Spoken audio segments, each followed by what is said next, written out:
I'm listening, dear. You can talk to me. You know, the news used to be recent deaths in your area. Now it's recent arrests for sexual indiscretion in your area. And indiscretion is a mild way of putting it.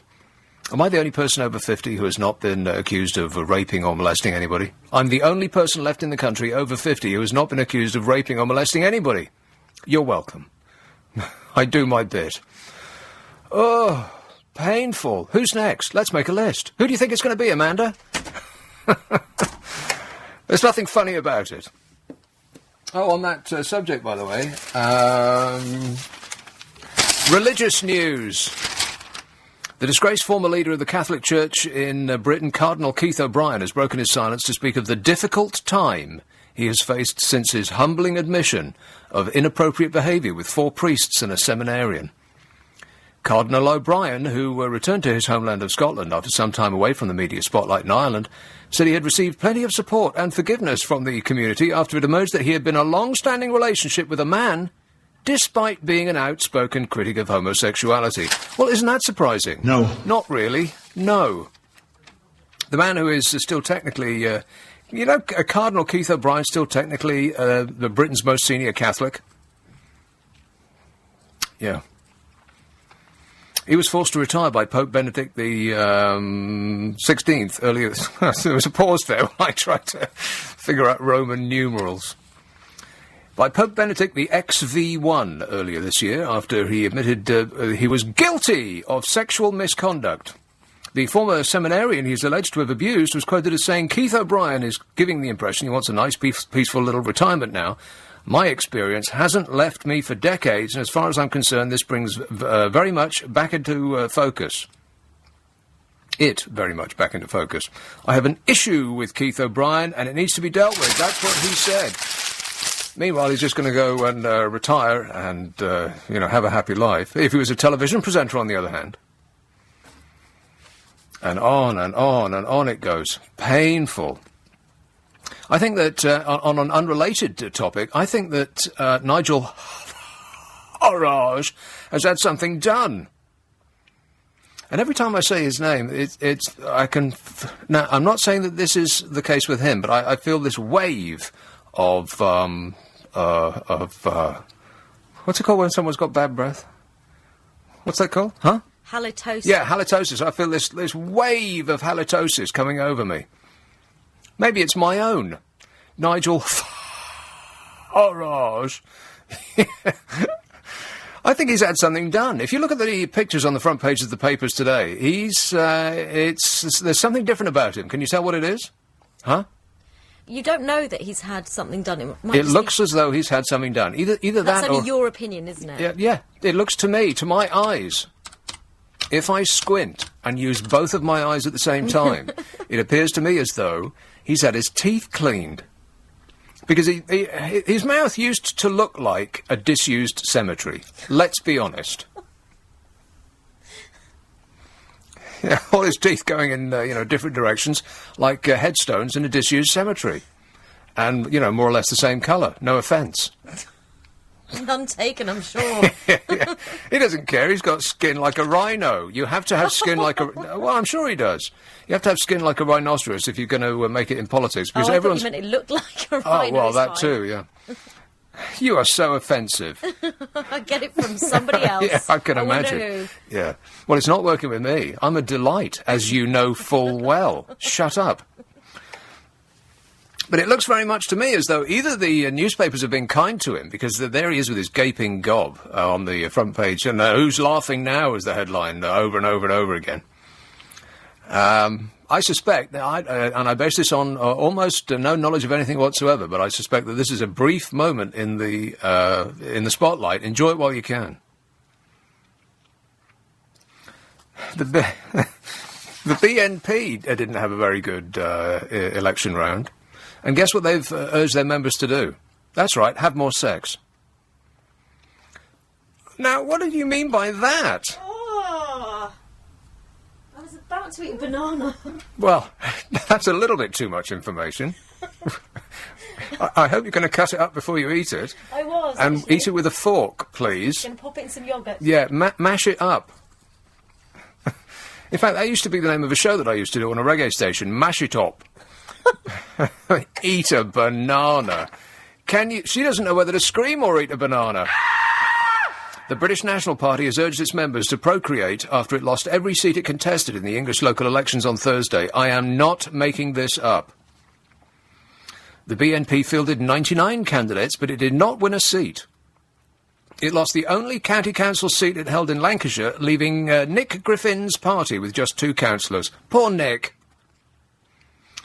In a post on the party's website, members... I can't believe this. She said she was going to eat a banana. A shocking person. Anyway, where was I? Oh, yeah. In a post on the party's website of the BNP, members are urged to have bigger families to counter large families had by non-Britons. Once again, I am not making this up. It claims that 51% of the US population is non-white and says that to prevent the same thing happening in Britain, quotes, BNP members and nationalists need to breed more. The Post said it would probably be the most successful proposal by any party ever. Will not only make you richer, but you'll have more sex as well, with hotter people. Vote for me. Form an orderly queue. The post on their website said that nationalists need to buck the trend of 1.8 children per white household. We need to aim between 3 and 4 children each, if not more. That's what it said. It said we must look at ways of building up the white population in Britain. There are a few ways that this can be done. Firstly, immigration of white Europeans, although this causes problems in jobs and housing. In the end, if they stay, their children will slowly become pro-British, or their children's children at least. See, they're giving this a lot of thought. The BNP has 3 elected officials in the UK. Griffin as North West England MEP, and borough councillors in Pendle. There's no such place. Without the benefit of looking it up, I'm determining that there is no such place as Pendle, and that's an end to it. Also Lancashire and Charnwood, which also does not exist. Matthew Collins, a former BNP member and now an anti-racism activist, said the post was an attempt by the party to get some attention after its poor election results. Well, boy, have they achieved that. No doubt about it. I've just done 10 minutes on it. He said it's tongue-in-cheek, but there's a serious point. Griffin is always going on about being outbred in the past. He said that members need to put away their boots and go and meet women. The BNP's candidate in the South Shields by-election. And I hope that you've looked this nice woman... Oh, I've got no idea whether she's nice or not. Let's assume so, until proven otherwise. Lady Dorothy Macbeth Brooke. That's a big name. Go and look her up on the World Wide Wait. But steel yourself before you do it, because you're in for a big surprise. Lady Dorothy Macbeth Brooke. Go ahead, look her up now while I wait. She was mocked on Twitter on Thursday for her decidedly non-white skin, with her deep orange fake tan being compared to an Oompa Loompa, which is exactly the response that I gave yesterday. And even though you know beforehand, even though there is preparedness on your part to see somebody with a deep tan, you still will not be able to believe your eyes. Go ahead, look her up. Lady Dorothy Macbeth Brooke. And you know what? And the BNP is absolutely correct in not every respect. It's not that non-white families have more children, it's that stupid people have more children. Now, I know that might sound a controversial thing to say. I'm not trying to be a controversialist. It's just true. When did you ever hear of 2 lawyers, or 2 doctors, or 2 scientists having 12 kids? There's a film called Idiocracy. And I think it was... isn't it directed by the fellow who did Beavis and Butthead? Now, you may not think that is a recommendation. Personally, I think that they were hilarious.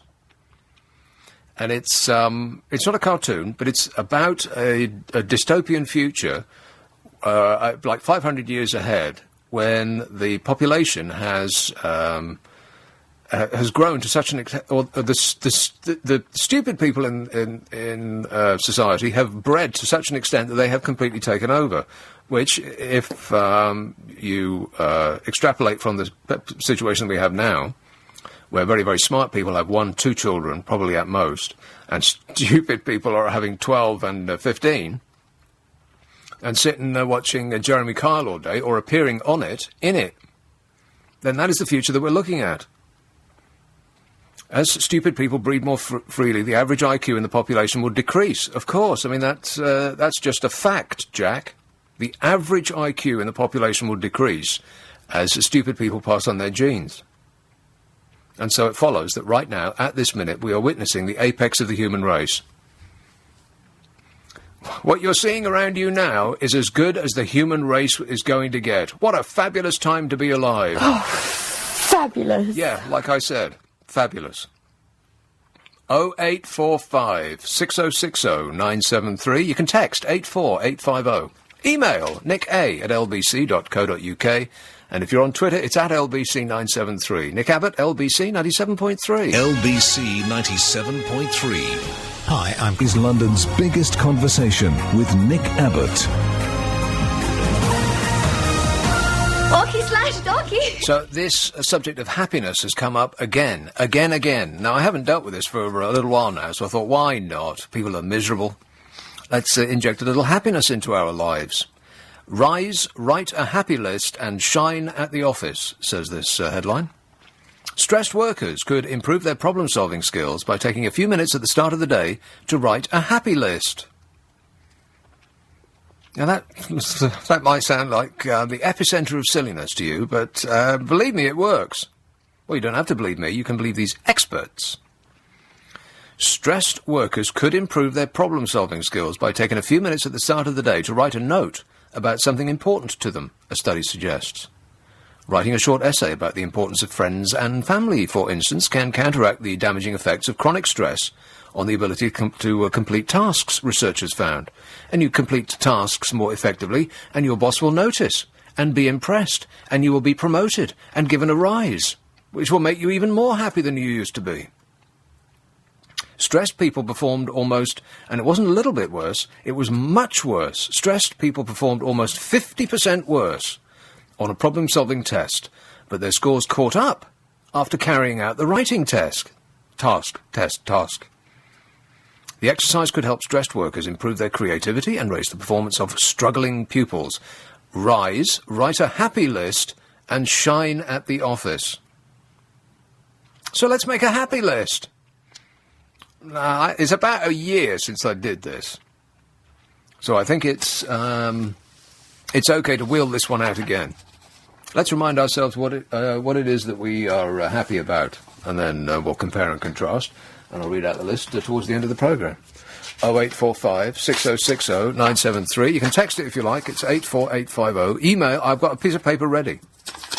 It's blank at the moment, which makes me unhappy. Text 84850. Email nicka@lbc.co.uk and Twitch tweet @lbc973. Here's a keen caller in Boreham Wood. Hello, Abby. Hi. Abby. So I'm calling because you said that you haven't heard of someone who is a professor and a doctor. Yeah, smart person. That have 14 kids. Yeah. Well, know someone. The man is a doctor and the woman is a professor, and they have 12 kids. Yeah, I seriously doubt that. No, I promise you they have 12 kids. Well, I don't know who you are, so your promise means nothing to me. I very much doubt that somebody, like two people who have full-time jobs as a professor and a doctor, have 14 kids. 14. I promise you they have 14 kids. Yeah, well, you said that before, and I still don't believe you. I don't believe you, Abby. It just ain't true. If you're a 60-year-old married teacher called Steve and you live near Edinburgh, so this is the other reason I'm doing this happiness thing. If you are a 60-year-old married teacher called Steve and you live near Edinburgh, then you are likely to be one of the happiest men in Britain, a new study has claimed. The researchers questioned people from across the country about how contented they are in order to work out who is the happiest and where they live. And you might think, why? I'm sure it was one of these, I'll read it through and we'll find out. It must be a desperate attempt by a company to get a lot of publicity, which I won't give them because I'll not tell you what their name is. Steve, 60, from Edinburgh, a teacher with grey hair, blue eyes and glasses who enjoys spending time with his 15 kids, his family and friends, came out on top. He is, this imaginary person, is the happiest person in the land. Steve, 60, from Edinburgh. Although why Edinburgh, I really have no idea. I grew up in Edinburgh. It didn't seem like a particularly happy place. It seemed grey and quite moribund to me, miserable. Damp, cold. The architecture, irredeemably grey. It didn't seem like a jolly place. In fact, it's the antithesis of jolly Edinburgh, like glowering. The architecture there fair glowers at you. But there is, a plethora of places to get drunk. There is that. Steve, 60, from Edinburgh, a teacher with grey hair, blue eyes and glasses, enjoys spending time with his family and friends. This imaginary person, the happiest person in the land. It was a survey of 2,000 Britons. Isn't it always 2,000? This must be some magic number that makes it eligible for publicity. Like it means something. A survey of 2,000 Britons also found that the moods of 30% are directly affected by the weather. You don't say. Wow. Yeah, you could have saved a lot of money and 2,000 Britons' time by just asking me. I would have told you that. Isn't that surprising? No. We are affected directly by the weather. Huh. The study carried out by... Oh, here it is. The study was carried out by a deeply average chocolate company, who would dearly love me to mention their name. And they found that the happiest place in the land are Southampton, Cardiff, and Edinburgh. No. And if by happy they mean drunk, by the way, then, well, yes, they may be right. I couldn't possibly comment. In contrast, people are unhappiest in Newcastle, Liverpool, and Norwich. And by unhappy, they mean sober. Or if by unhappy they mean sober, and they're including Newcastle, Liverpool, and Norwich, then I would have to say, liar! It's just not true. A spokesperson for the deeply average chocolate company said, along with the sunshine, we also found that men were found to be happier than women. Really? Well, perhaps it's just that we take in less information about our surroundings than women. We just sort of bumble through. Or is this being sexist? Probably. I think you're allowed to be sexist if you're taking the mickey out of men. So just for a brief period, there's a brief window of opportunity. You can say something negative about a white, middle-class, middle-aged man. But other than that, everything's off the table. Use that window of opportunity while it's still available, by the way, because that will be closing shortly. A spokesman for this deeply average chocolate company said, along with the sunshine, we found that men were found to be happier than women, while singletons, who may be footloose and fancy-free, were not as happy as those who were married. And that comes up time and time again. Now, maybe it's because they're unsure whether they'll ever find someone. They may be... they probably still feel that there is a chance that they may have sex again, which makes them anxious. Whereas married people know that they never will. Those in their mature years of 60s and 70s were happiest of all. No. Really? Well, there's something to look forward to, eh? 60s and 70s, that was the most happy age to be. Particularly compared to their 20-year-old counterparts, who have their entire lives ahead of them, and maybe that's what's making them so upset. Spending time with family and friends was one of the biggest contributors to feelings of well-being, while those down in the doldrums claimed that missing loved ones impacts their cheerfulness. Oh, come on, this is desperate. Spending time with family and friends is one of the biggest contributors to feelings of well-being, and those down in the doldrums claimed that missing loved ones impacts on their cheerfulness. No. Really? I swear, like psychology, it's the study of the bloomin' obvious. I did it for 4 years. So hanging out with your friends makes us happy, and if we miss someone, it makes us sad. Truly, this is an inspirational and educative study. The researchers also claim that our names play a big part in our happiness. Do you want to know what the 5 happiest names are for women and men? Are you remotely interested, or shall I talk about someone else? People screaming at the radio. 5 happiest female names are... Now, you could read something into this. Happiest female names, Wendy, Leslie, Sandra, Anne and Mary. Unhappiest female names, Tina, Rebecca, Alison, Caroline and Emma. Now, I'm no expert, But it seems that Wendy, Leslie, Sandra, Anne and Mary would come from, if you had to guess, from less well-off families than Tina, Rebecca, Alison, Caroline and Emma. Am I right? I mean, if your life depended on it and you had to put them into either middle-class or working-class families, you would say that Wendy, Leslie, Sandra, Anne and Mary would be working-class, and Tina, Rebecca, Alison, Caroline and Emma would be middle-class. Or am I hallucinating? That sounds about right, doesn't it? So the working class are happier overall than the middle class. That is what this stupid survey is saying. Happiest men's names? Well, let's see if it also follows. Norman, well, I think that's fairly working class, isn't it? Norman, oh, blimey. I switched on the TV this morning and it's, oh, Mr. Grimsdale. Oh, Norman Wisdom. Is he the greatest British comedian ever? No. Has he ever been funny? No. Oh, so painful. I struggled to find the remote, and I almost heaved the TV out the window just to make the pain go away. Happiest men's names? Norman, Steve, Tom, Alan and Ken. Most depressed? Gary, Chris, Mike, Mark or Ian. Well, okay, that doesn't work at all. Gary, Chris, Mike, Mark or Ian are not more or less middle class than Norman, Steve, Tom, Alan and Ken. And just keep in mind, by the way, that those names were plucked from a survey of just 2,000 people. And they managed by chance to get enough respondents of those names to come to a statistically significant conclusion. Did they not? Negative. No, they can't have done.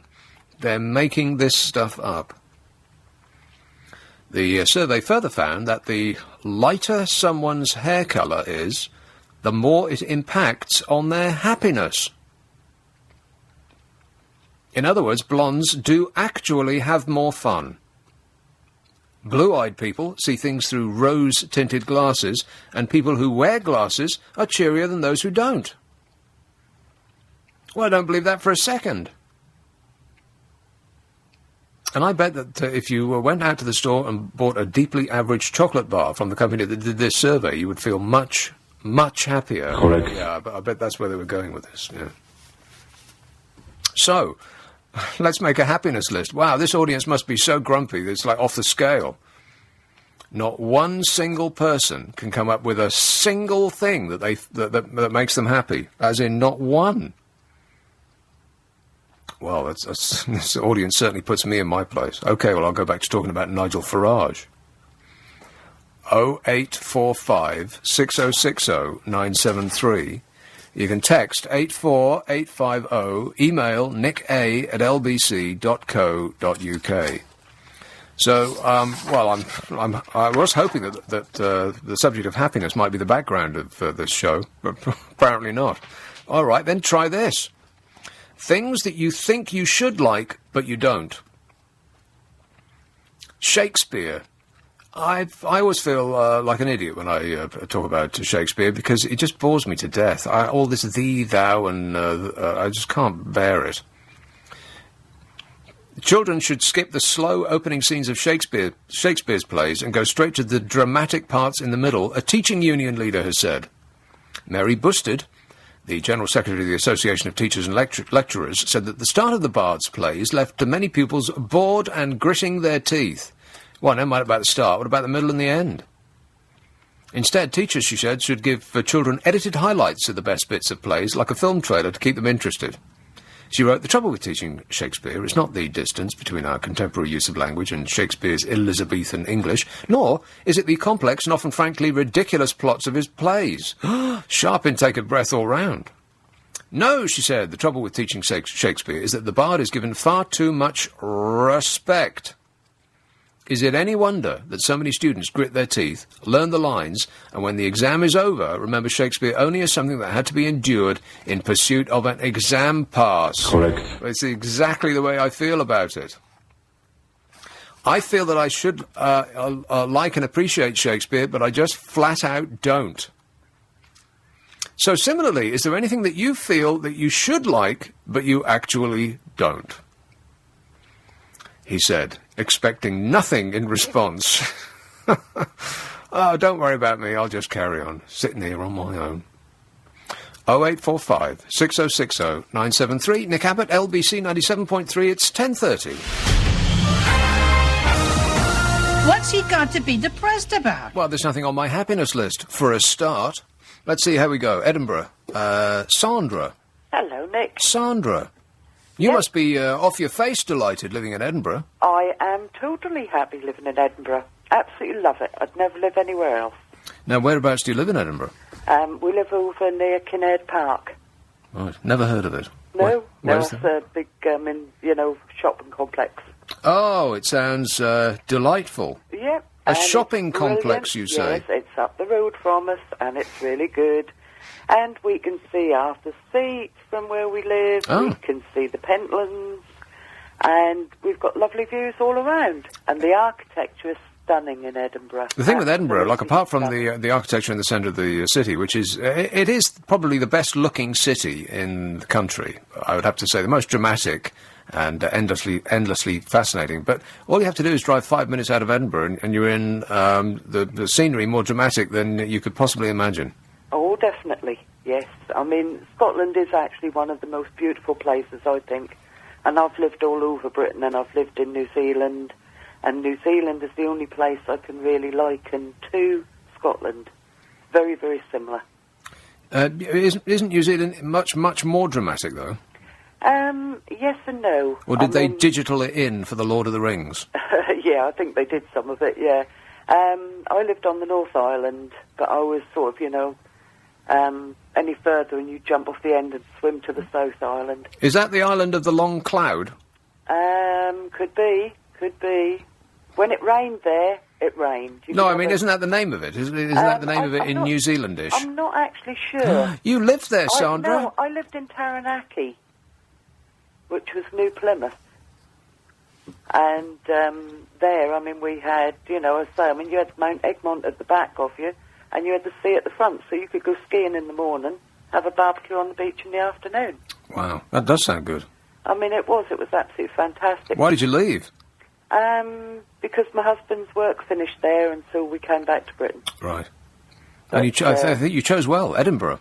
Oh, yeah. Hey, how's that tram working out for you? Oh, do you know, I've yet to meet anybody who says it's a good idea. Everybody who lives here all says, why are they doing it? Yeah. It's only for the tourists. You know, we think that we have transport problems in London, but it ain't nothing compared to, other towns who are it's been a nightmare, still struggling. Yeah. Nightmare, it really has. So you're HAPPY then, in a nutshell, Sandra? I am very happy, yes. I wear glasses, I'm very happily married, I've got a lovely little kitten. Oh. And I've got 2 fantastic daughters and 2 fantastic grandchildren. And your name is Sandra. Let me see if it actually comes up on the list. I don't think it does. Yes, Oh, yeah. Oh, it does. Yes. Sandra. There you are. You see, it's proof in a nutshell. The 5 happiest female names: Wendy, Leslie, Anne, Mary, and Sandra. Exactly, yeah. Well, I'll go to the foot of our stairs. See? So I fitted all the criteria. Yes, you certainly do, yeah. Perfect. Thanks a lot, Sandra. Okay, Cheers, thanks, my dear. Nick. Ta-ta. Bye-bye. 0845. There. Wow. I was poo-pooing this survey. How could I have been so wrong? That's 5 things that I've got wrong in my life so far, Amanda. And counting. And counting, yeah. 5. I am stunned. Wendy, Leslie, Anne, Marie, and Sandra are the 5 happiest female names, and Edinburgh is the happiest place to be. And I'm just guessing, but should we just assume that she was over 60? Sure, why not? You look fantastic, Sandra. You don't mind if I say that, do you? How was your banana, by the way? It was good. Did you eat it sideways? As I said, I chopped up and I popped it in some yoghurt now. Yoghurt? Yeah, a bit of Greek yoghurt. Well, that's just, unless they're advertising with us, that's just the waste product from the dairy industry. Supporting the Greek Yoghurt. economy. Oh, really? They need all the help they Well, can. yes, they do, yeah. It wasn't actually imported from Greece, though, was it? Probably not. No. It's Greek-style yoghurt. Yeah, poor Greeks. They come up with all this good stuff, and then we nick it. Here's a call in Chiswick. Hello, Milan.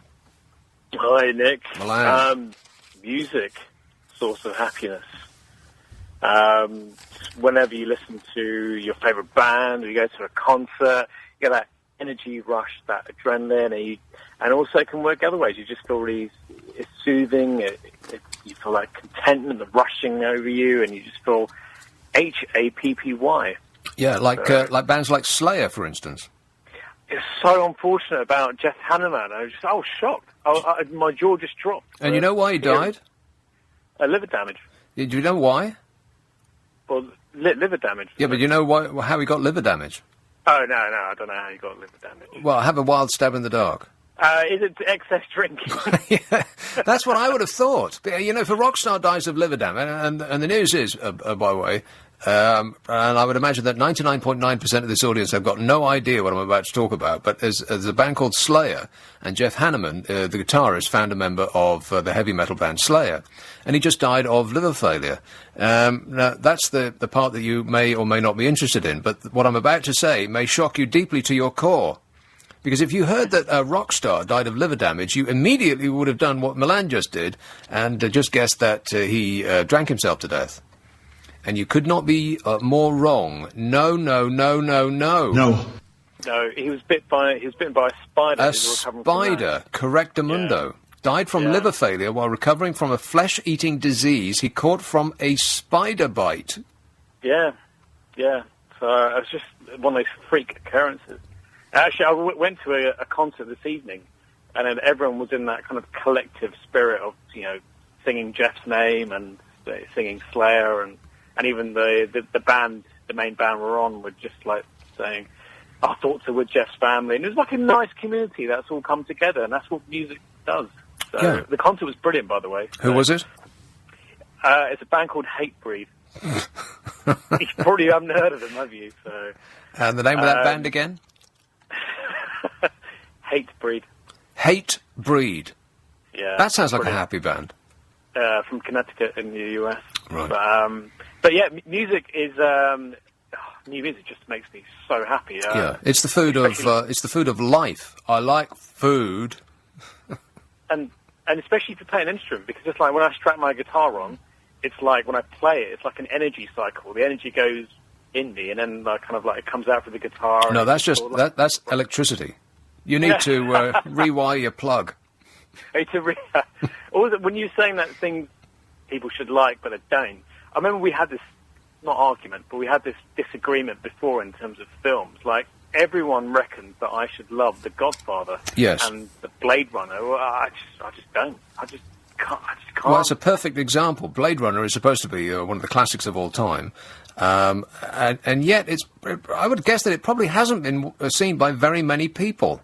It's like the television program Mad Men.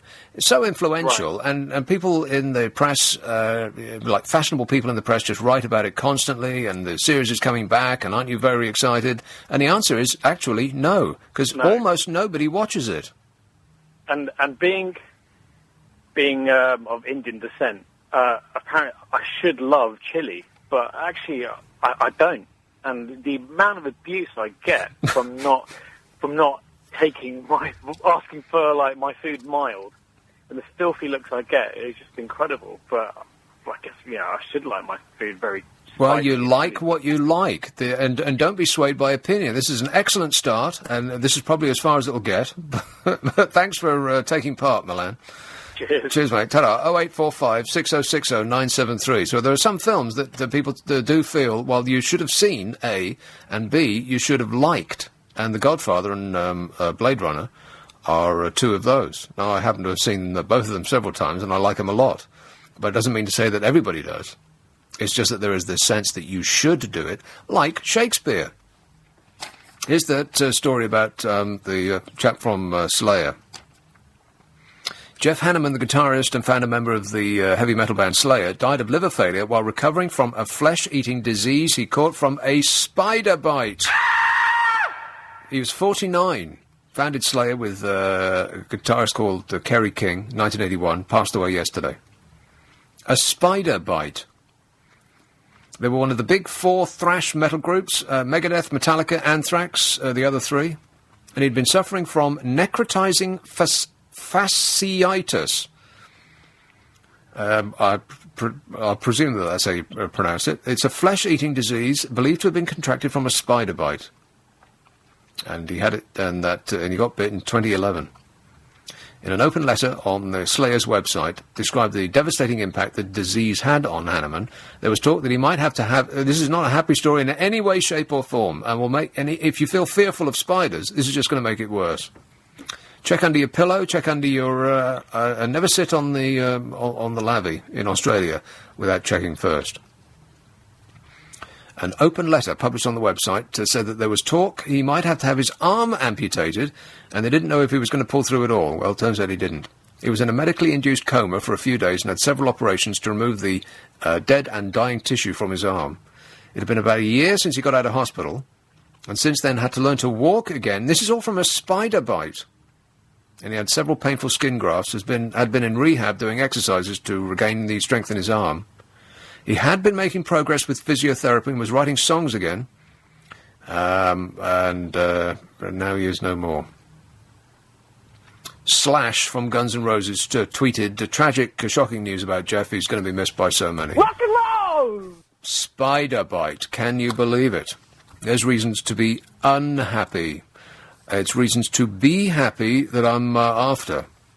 After a survey has suggested the happiest person in the land is a 60-year-old, the glasses-wearing, blue-eyed man called Kevin, or whatever his name was, Kevin or Steve, yeah, from Edinburgh.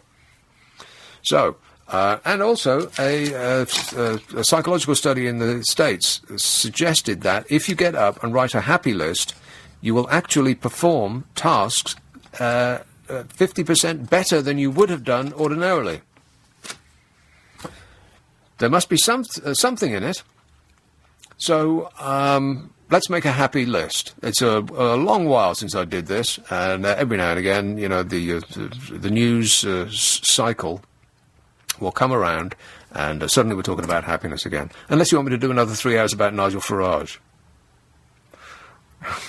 Man, it's just fallen off her seat. 0845 6060 973. And the number's the same for things that you feel that you ought to like, but you actually don't.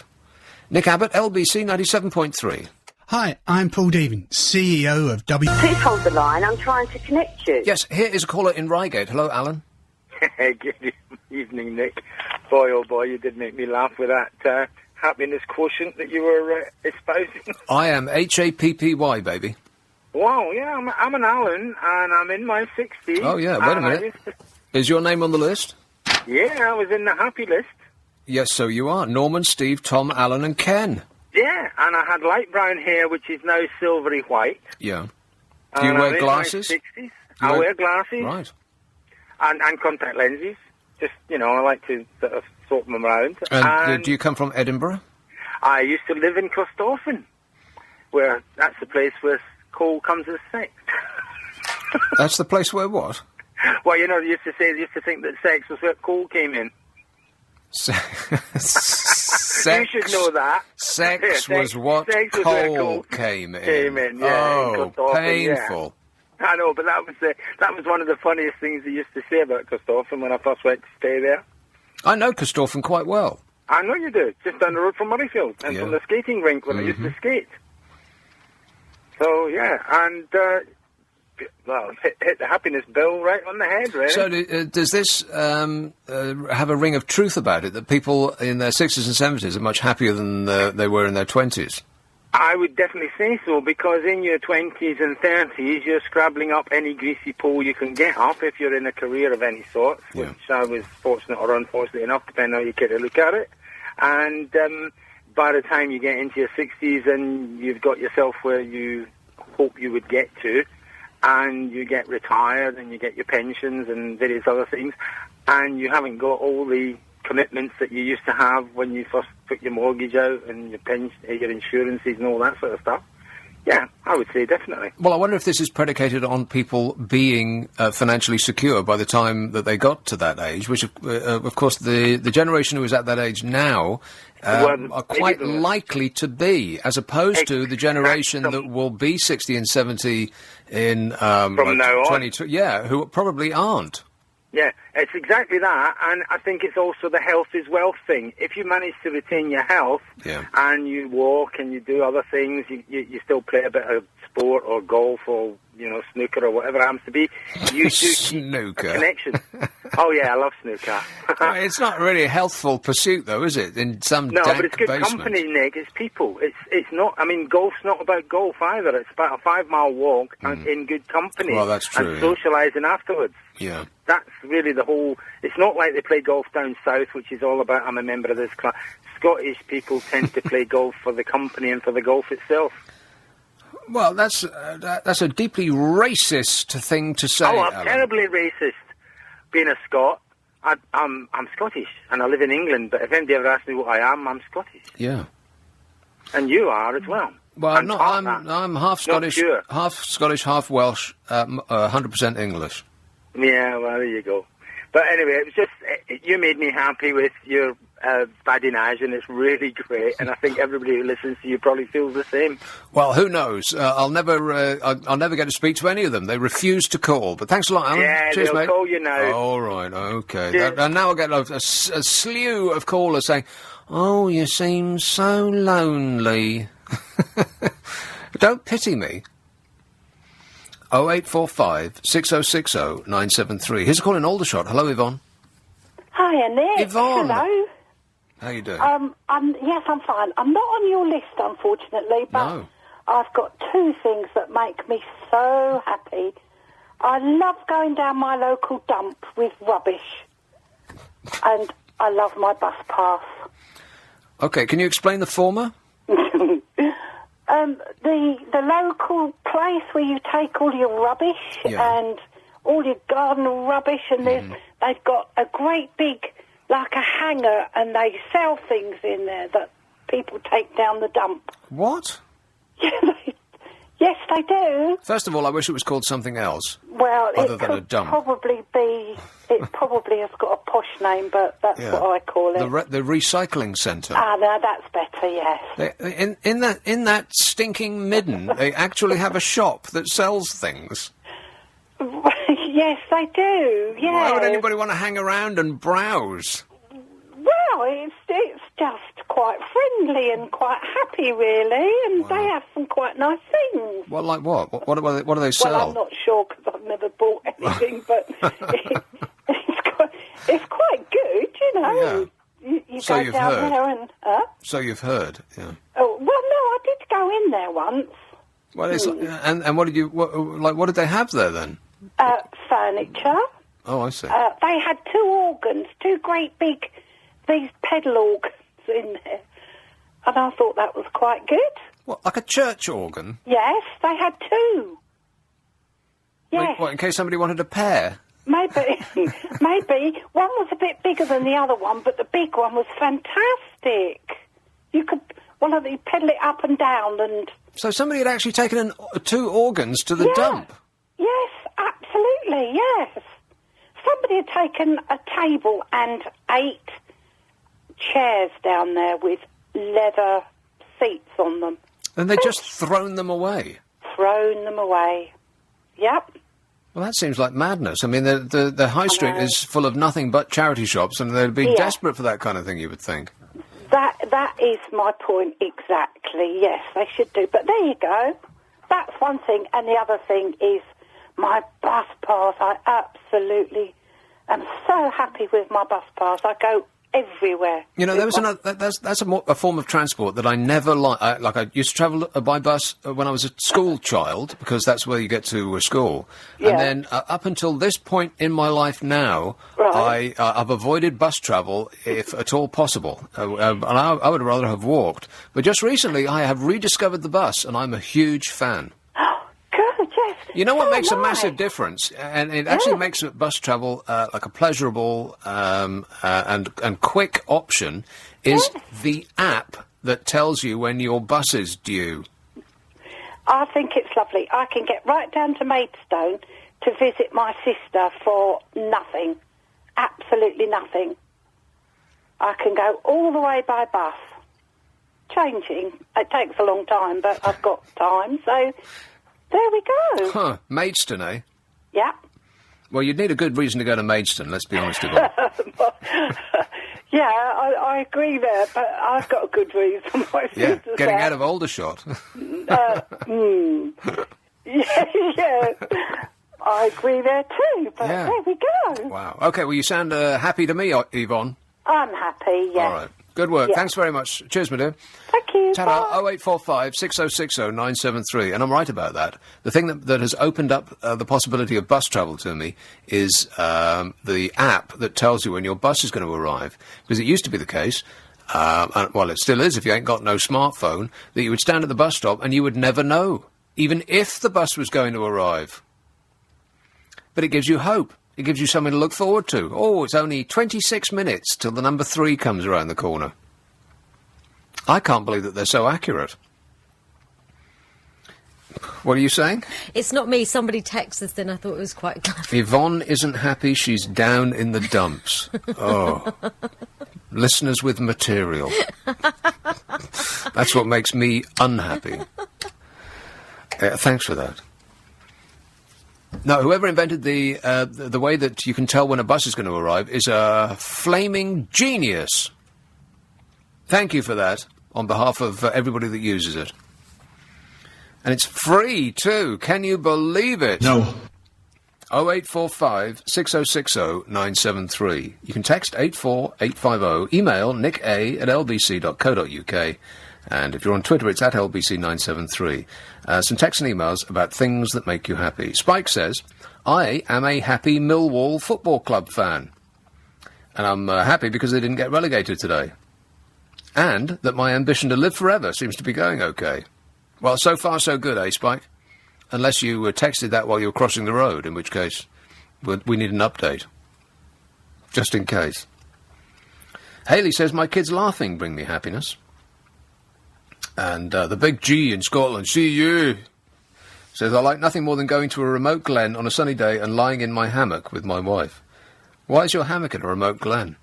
Or is it like a portable hammock? What do you tie it to? Gosh, is all of this from one person? Yeah. All of that? Yeah. Blimey.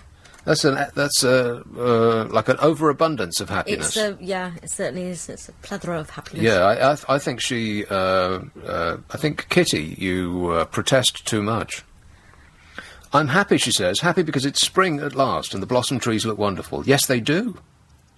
I suspect that, I base this on no knowledge of anything whatsoever, but I suspect that nature will explode this weekend. I think that it's going to be fruitful and flowerful, and it'll be like an effervescence. Nature will be raining itself all over us. Actually, I don't believe there's any rain at all on the horizon. I'll come to the weather in just a minute.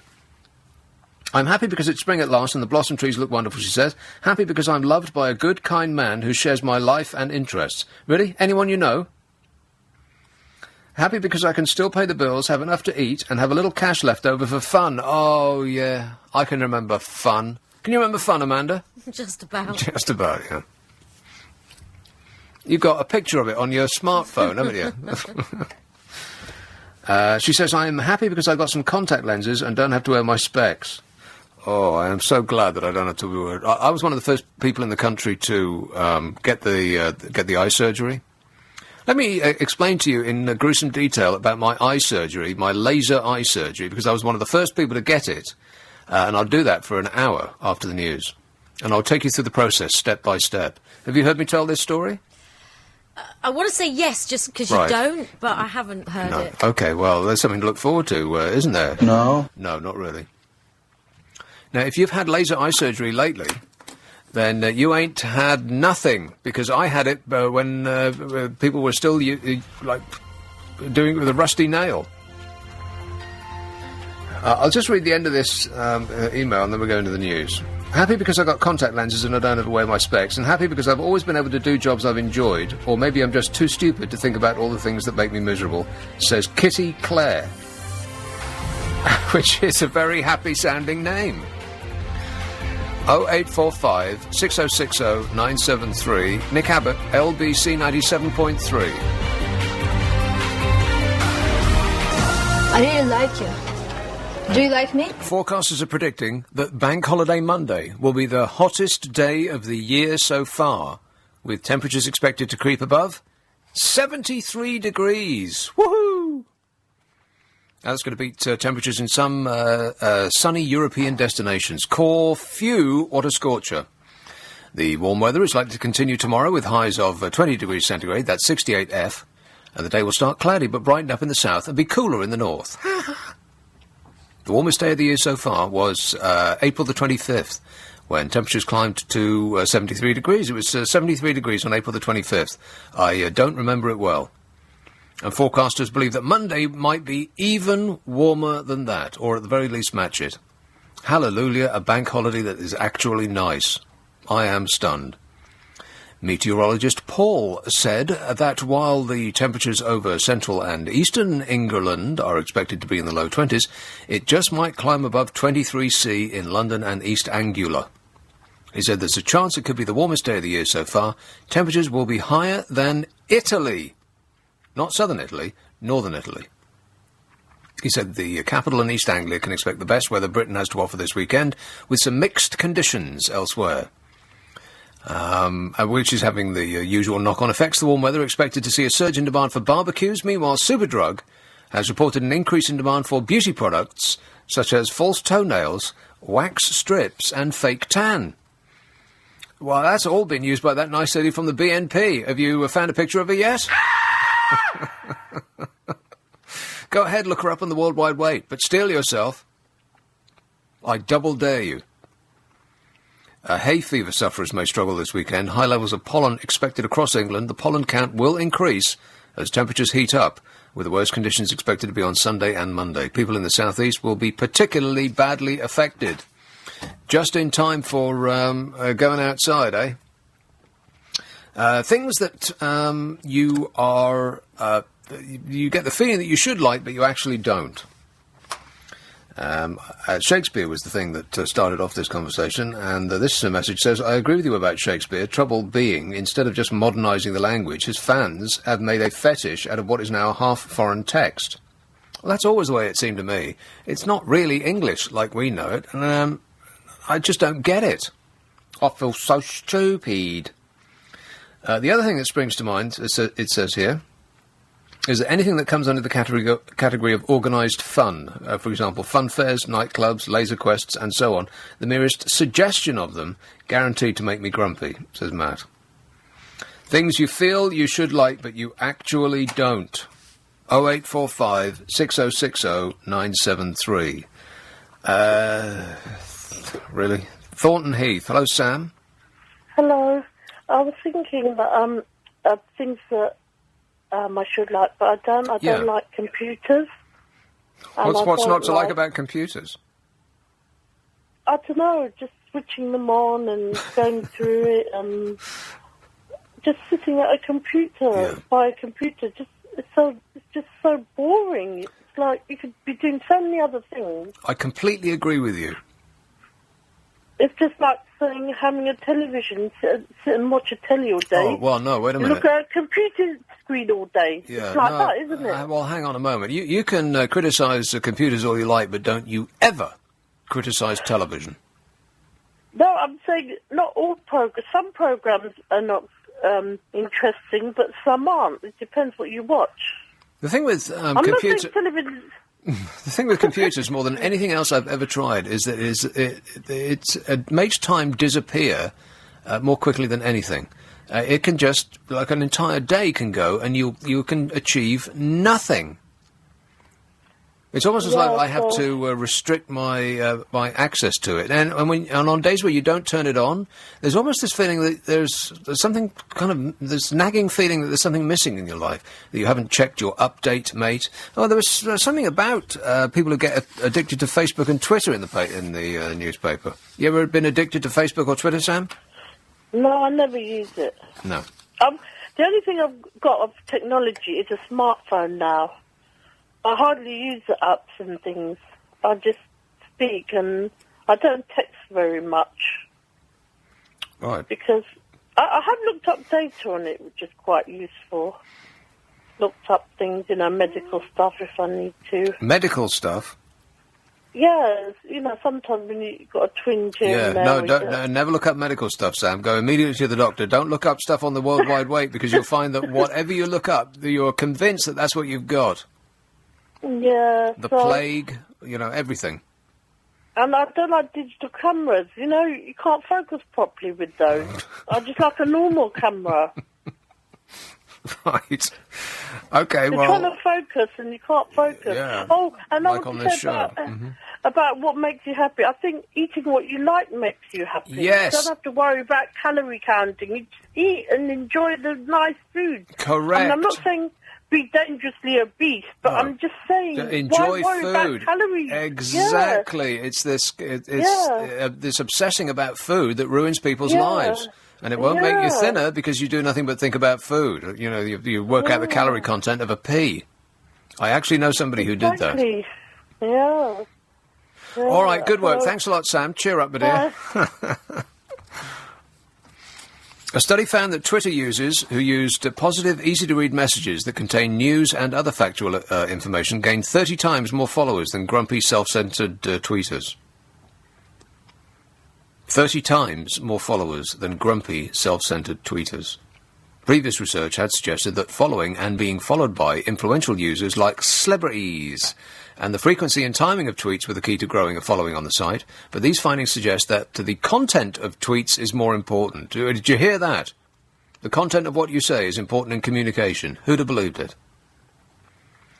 The researchers from a university in Atlanta, who presumably had nothing better to do, studied 500,000 tweets posted by more than 500 Twitter users over a 15-month period. They created a list of 2,800 emotive terms that suggested whether the tweet was positive or negative. And Assistant Professor Eric assessed whether these Twitter users gained or lost followers after using each term. And once the tweets were assessed for positivity, users were divided into two groups: Twitter informers, those who shared informational content, and me-formers, users who shared information about themselves. Oh, I've just got up, I'm brushing my teeth, you know, stuff like that.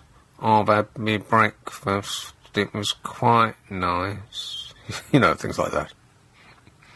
The internet's absolutely chock-a-block with rubbish like that. It really is. Tim Berners-Smith is going to be furious when he finds out. That's what we're using his invention for. Oh, just stroke the cat. It quite liked it. You know, things like that. Other key factors in boosting Twitter follower numbers were how well users engaged with others, how many hashtags they used, and how legible their tweets were. Like I said before, if you're engaging or starting out a study that has anything to do with psychology, just ask me. I'll save you a lot of time. It's just the study of the bleeding obvious. Researchers found that the higher Twitter users' hashtag ratio, the less likely they were to attract new followers. So in other words, the more easy it is to read what you write, then the more likely it is that people will want to read it. To which I would say, duh. Here's how to get more Twitter followers. Because people, this is another thing that makes people unhappy. This sense that they're not as popular as other people that they know. You know, I've only got 32 Twitter followers, or 65, or 132, and I think it's partly to do with this desperate need for fame, or a need for positive reinforcement from people that you don't know. Just assume that the people that you know really, really love you, but you want people that you've never met to really love you and appreciate you. Here's how to get more Twitter followers. Are you ready? Don't talk about yourself. Be happy. There's the H word again. And use hashtags sparingly. And after 3 hours of... And this was a story that was on the Daily Mail website. And 3 hours after it was posted, there were 4 messages. 4 responses on the Daily Mail website about sending happy and positive messages. And they were, and I quote, "Alternatively, you could get a real life and stop constantly updating strangers on your vacuous and ungrammatical thoughts. I am security and sit here thinking I am the most bored person in the UK, but I read these articles in the Daily Mail, and some people are even more bored than me. An article on how to get more Twitter followers, oh, how the day must be dragging in the DM offices, and, most succinctly... Boring! What a happy and fulfilled bunch they are, reading, or not necessarily reading, but writing messages on the Daily Mail website. They are HAPPY. Here's a call in... oh, you know what? I'll take that call after this break. You don't mind waiting for a moment, do you, Susan? No. I'll be right with you. 0845. Susan has a spider. Shh, don't tell me. Spider story. Shh. You can pull your feet up off the floor in anticipation. 0845 6060 973. Nick Abbott, LBC 97.3. LBC 97.3. This bank got back to it. And by it, I mean Susan. Susan! Hi, Nick. You make me laugh. You're Well, so funny. You've got to have a laugh, ain't you? Absolutely. Can I just go back to Yvonne on the dumps? She's quite right. I wish it was called something else. Well, I've got some nice things. I've got some very nice things after visiting dumping grounds. Really? Mm. Did you have to clean them up first? Sorry? Did you have to give them a bit of a wash when you got them Not home? really. Oh, I see. No, they're in good condition. But now, is this you just picking things off the dump, like, or was it like an outlet? They're arranged. Right. Like, you know, you see a table and chairs, and you might want to sit down and have lunch or whatever. At But the no, dump, they're, yeah. they're in good condition. Because if there's one Anyway. word that makes me feel like having lunch, it's the word dump. Yes. So true. Anyway, I digest. Is that what you meant to say? I digest. I'm dyslexic. Right. So, the spider. Digest. You should get a show, Susan. I'd listen to it. Would you? No. Good. Anyway, what were you saying? Yeah, these awful spiders. I think he was talking about the camel spiders, which are in the, hot places. I've never heard of such a thing. No, I hadn't until I met somebody on holiday who told me about them. And I bet Amanda wants to get up a picture of a camel spider immediately, and I'll describe it in gruesome detail. Well, apparently, but why did you think that it's this camel spider? It's just that it ticks all the... Oh my God, take it away! Ah! Oh, that is hideous. I've never seen anything like it in my life. Apparently, they're as big as a hubcap Oh. on a car, you know, and they inject you with a sort of sedative Okay, or whatever. thank you. And then they go on to eat the flesh. Usually it's on camels, but if you're around at the time... Sorry, I'm just being shown a lot of really hideous pictures. Okay, now seriously, you can. Okay, that's enough. Thank you, Amanda. Thank you. No, not you, Susan. I just don't want to see any more pictures of spiders. Oh, that's the worst thing I've ever seen. That's worse than a tarantula. I mean, a tarantula looks like you would want to cuddle it compared to a... Absolutely. Oh. Yeah, you would. You'd have it as a pet. Well, we are so lucky in this country not to have stuff like that. I mean, what have we got? At worst, we've got mosquitoes. Depending on where you live, you might actually Got the encounter... politicians, but we won't talk about that. Yeah, but they're not actually... They may seem like something that we want to squash with a rolled-up newspaper, but not actually insects. Absolutely, yeah, you're right. Yeah, mosquitoes are horrible. What's the point of them? You know? What is the point of them? Well, don't birds eat mosquitoes? Like, I always wondered what the point of flies were, but I think birds eat flies, don't they? And it's part of the food chain. Yeah. Like, they don't do us any favours, but I think other animals eat them. True, but I think wasps and flies do have a thing, whereas they eat dead flesh. Oh, right. So they clean up. Yeah. But mosquitoes? Mosquitoes.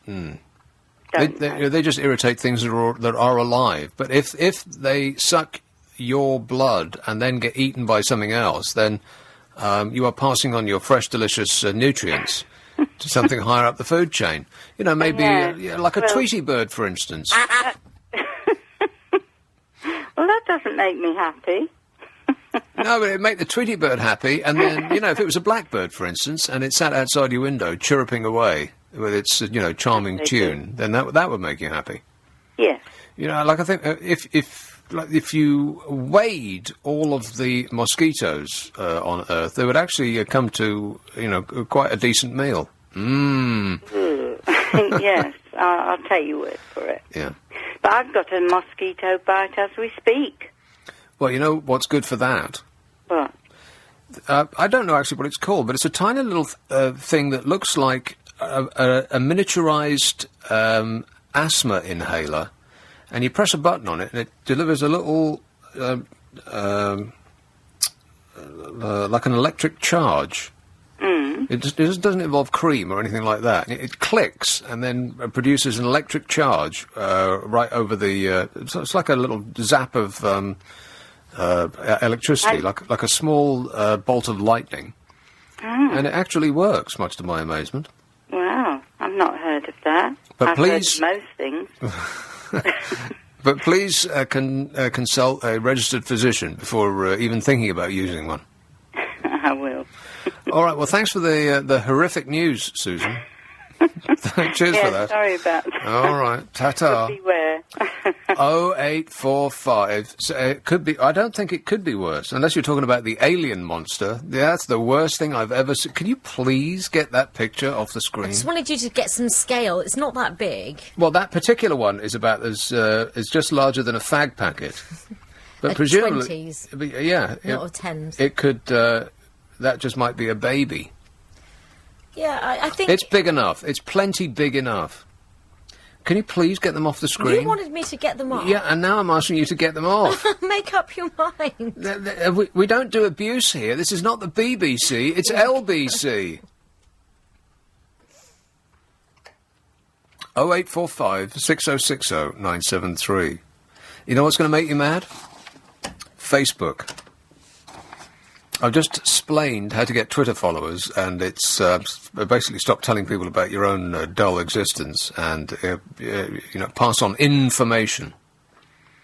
Well, if you do it on Facebook, it's actually going to drive you around the bend. Facebook and other social networking sites can actually send you mad, according to scientists in Israel. The inverse of happiness. Researchers from Tel Aviv University have linked psychotic episodes in patients to internet addiction and delusions caused by virtual relationships cultivated on social networking sites. Please join me on Facebook and Twitter for more details. None of the people in this study had any history of psychosis or drug abuse. Wow, so it's actually Facebook that turned them mad. The study took an in-depth look at 3 patients. Oh, right, okay. So they're extrapolating from 3 patients. So, all right, well, we'll keep that in the back of our minds. An in-depth look at 3 patients. The studies found a direct link between psychotic episodes and their internet or Facebook communications. All 3 patients sought refuge from a lonely situation and found solace in intense virtual relationships. Although these relationships were positive at first, they eventually led to feelings of hurt and betrayal and invasion of privacy. In each case, said the researchers, a connection was found between the gradual development and exacerbation of psychotic symptoms, including delusions, anxiety, confusion, and intensified use of computer communications. The good news, they say, is that all of the patients who willingly sought out treatment on their own were able to make a full recovery with proper treatment and care. And Dr. Nitzen said all the patients developed psychotic symptoms related to the situation, including delusions regarding the person behind the screen and their connection through the computer. 2 patients began to feel vulnerable as a result of sharing private information, and one even experienced tactile hallucinations, believing that the person beyond the screen was physically touching her. Meanwhile, a study from the University of Gothenburg found that people with low income and low education spent most time on Facebook. And within this group, those who spent the most time on the site were less happy, that's the H word again, and less content with their lives. It is kind of freeing on days when I don't turn the computer on at all. You actually feel, well, you gain an hour. I mean, you know, I wake up, I have my breakfast, and then I immediately rush and tweet, just had my porridge. It was just right. You know, stuff like that. Important me information that I have to tell the world. And an hour goes by. You check your email, and you check your Twitter, and you update your Facebook, mate. And an hour has gone, or 2 hours, or it's time for lunch. Just leave the computer in the off position for a day. Do it this weekend. Perfect opportunity. A study from the University of Gothenburg found that people with low income and low educated people spend the most time on Facebook, and the people who spent the most time on the site were less happy and less content with their lives. Now, whether one followed the other, or it was the other way around, by which I mean whether spending time on Facebook makes you unhappy, or if the unhappy people spend more time on Facebook, well, it doesn't say. Up to 85% of Facebook users surveyed said that they logged into the social network site on a daily basis. 26% said they felt uneasy if they did not log in regularly, which means that, that sounds like an addiction to me. Women spend an average of 81 minutes a day on Facebook. That can't be true. An hour 20 as an average. How long do you spend a day on Facebook, my glamorous assistant Amanda? Well, it varies. If I'm at work, not very much. If I'm at home and my laptop's on, then a bit more. If I'm at work, not very much. Well, I'm busy, aren't I? Right. Well, you would say that, wouldn't you? Well, of course I would. But what's the actual answer?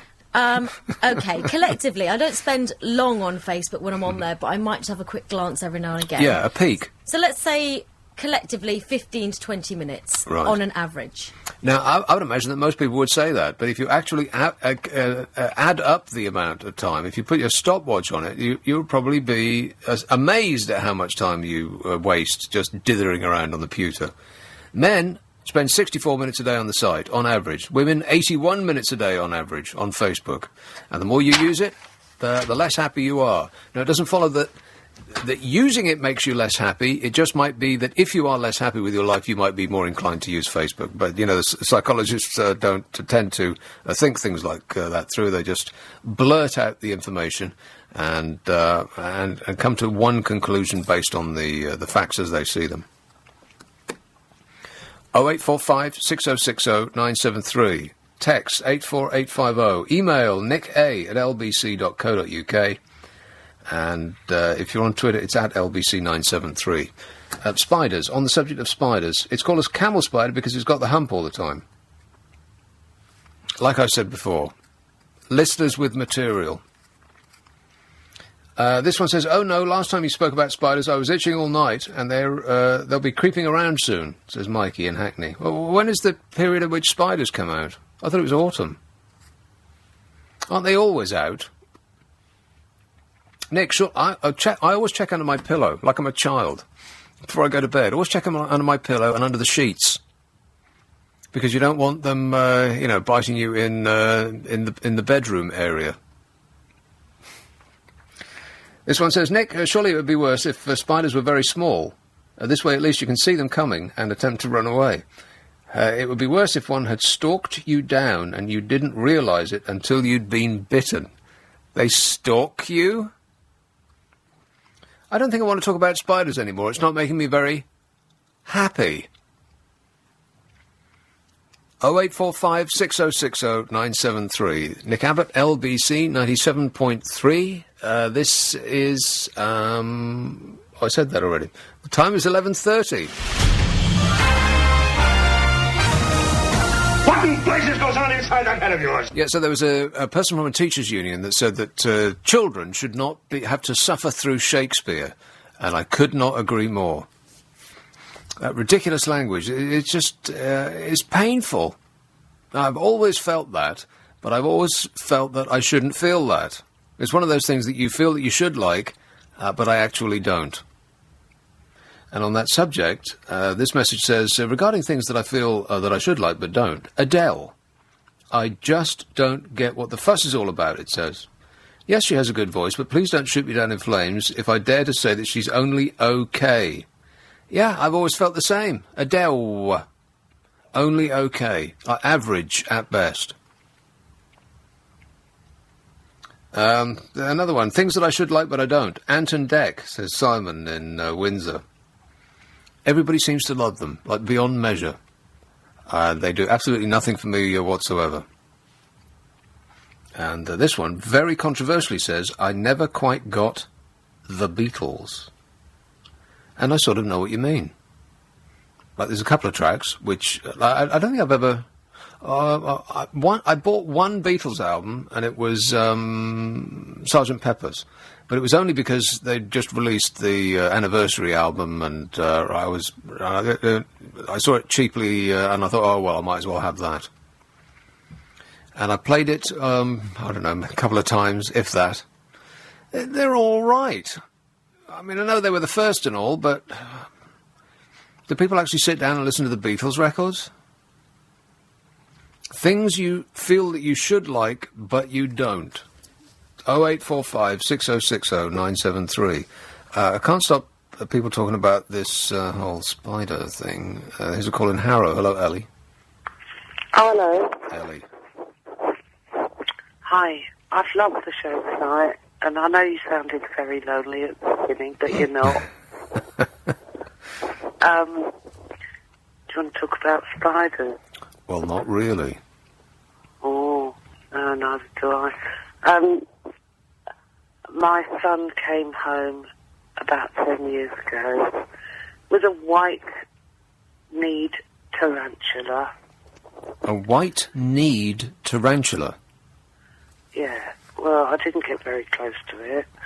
I closed the bedroom door, I put a towel, I rammed a towel underneath the bedroom door, and I laid the dog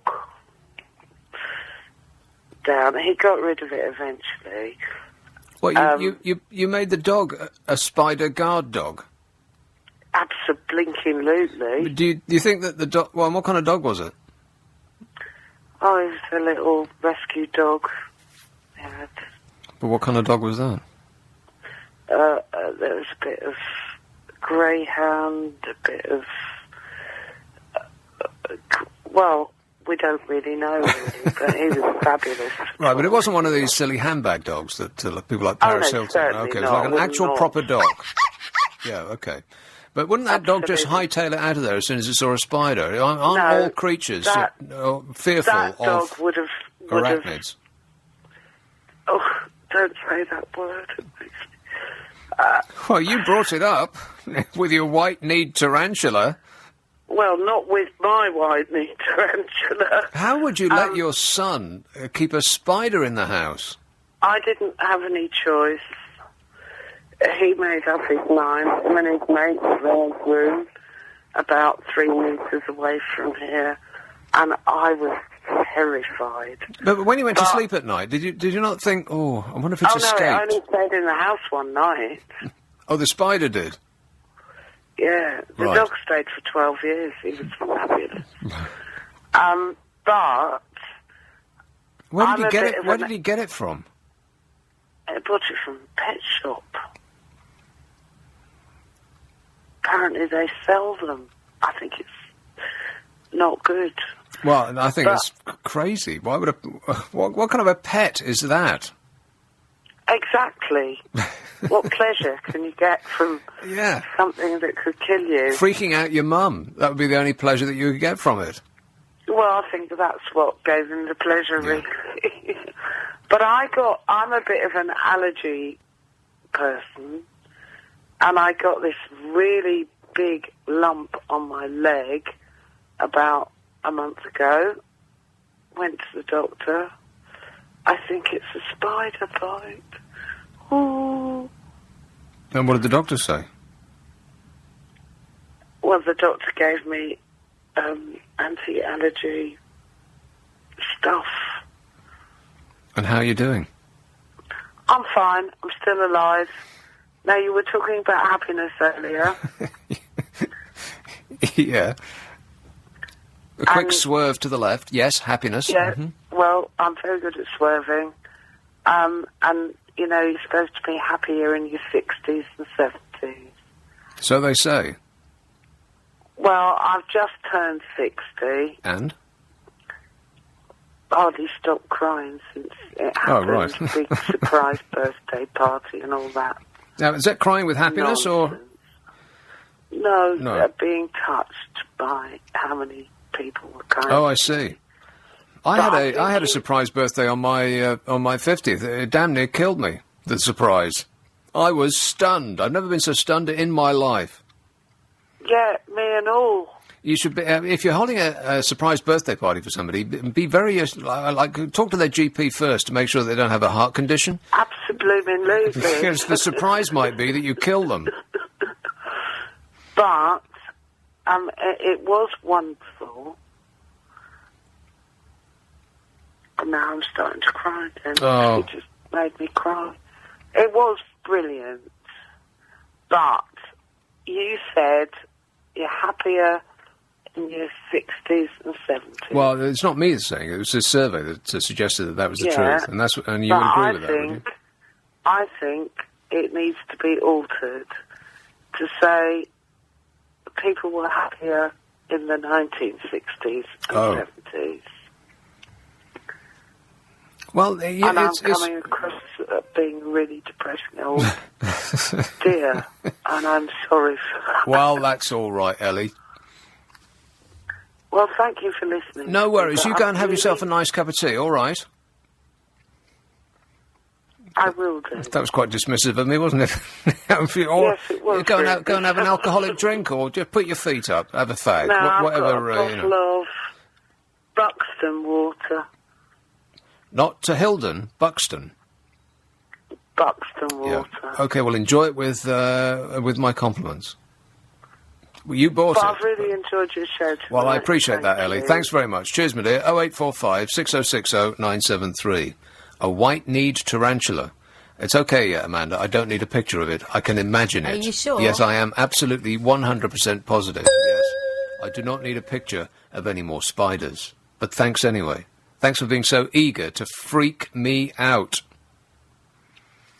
On that subject, oh boy, here we go. This message says, Nick, my sister once told me that she woke up and distinctly recalls that she was rolling her tongue against the roof of her mouth. Okay. Do I have to read this? You started, so you've got to... Oh. Well, they're not going to like it. No, well, some people might not, but you've started now. I think they all know where it's going, so you might as well just put everybody out of their misery. What an awful person you are. Hi, Nick, my sister... Can I read the next one and I'll think about it and go back to it? Huh? Hi, Nick, my sister once told me that she woke up. Now, that so far, so good, right? It's going to go downhill rapidly from this moment on. She woke up and distinctly recalls that she was rolling her tongue against the... Oh, no, I can't read this. It's just awful. Why would you put that up for me to read? So that... You read it. Okay, I'll read it. I'll finish the story. Where have you got up to? Hi, Nick. So, hi, Nick. My sister once told me that she woke up and distinctly recalls that she was rolling her tongue against the roof of her mouth, feeling something with long, spindly things. What do you think it was? Sorry to do this to you. The moral of the story is sellotape your mouth shut when you go to sleep. Yeah. Fiona in Sutton. Right. It's not that bad. Well, okay. You're going to love the caller Taff anyway. He'll help you. Well, and by love, you mean hate. Is that what you mean? Well, he cured his own phobia.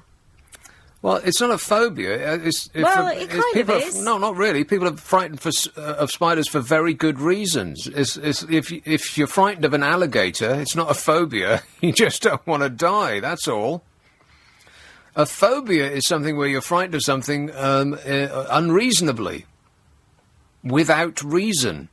Like if you're frightened of, like people are frightened of, or have a phobia for cut nails.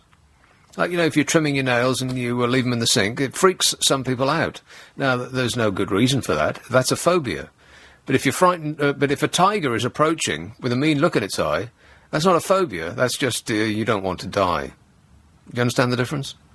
Speaking of which, by the way, I just saw Life of Pi, and there's something that I felt that I should have liked, but I didn't. Everybody's banging on about, this is a 5-star film, they said. It's absolutely superb in every respect. You absolutely must go and see Life of Pi. And so I waited till it came around on the TV, and in a word... Boring! Really dull. It's about some kid in a boat with a tiger, and you don't believe that the tiger is real, it just looks like a computerised... Huh? Not real. What? Of course it's not real. Well, I know, but it's supposed to be real. It's supposed to look like it's real. And everybody's saying, this is a major step forward in film technology. No, it isn't. The dinosaurs in Jurassic Park look more real than that tiger. I mean, you could tell every single thing it did. It was just screaming at you that somebody had drawn this, computer-wise. Just wasn't that great. Life of Pi.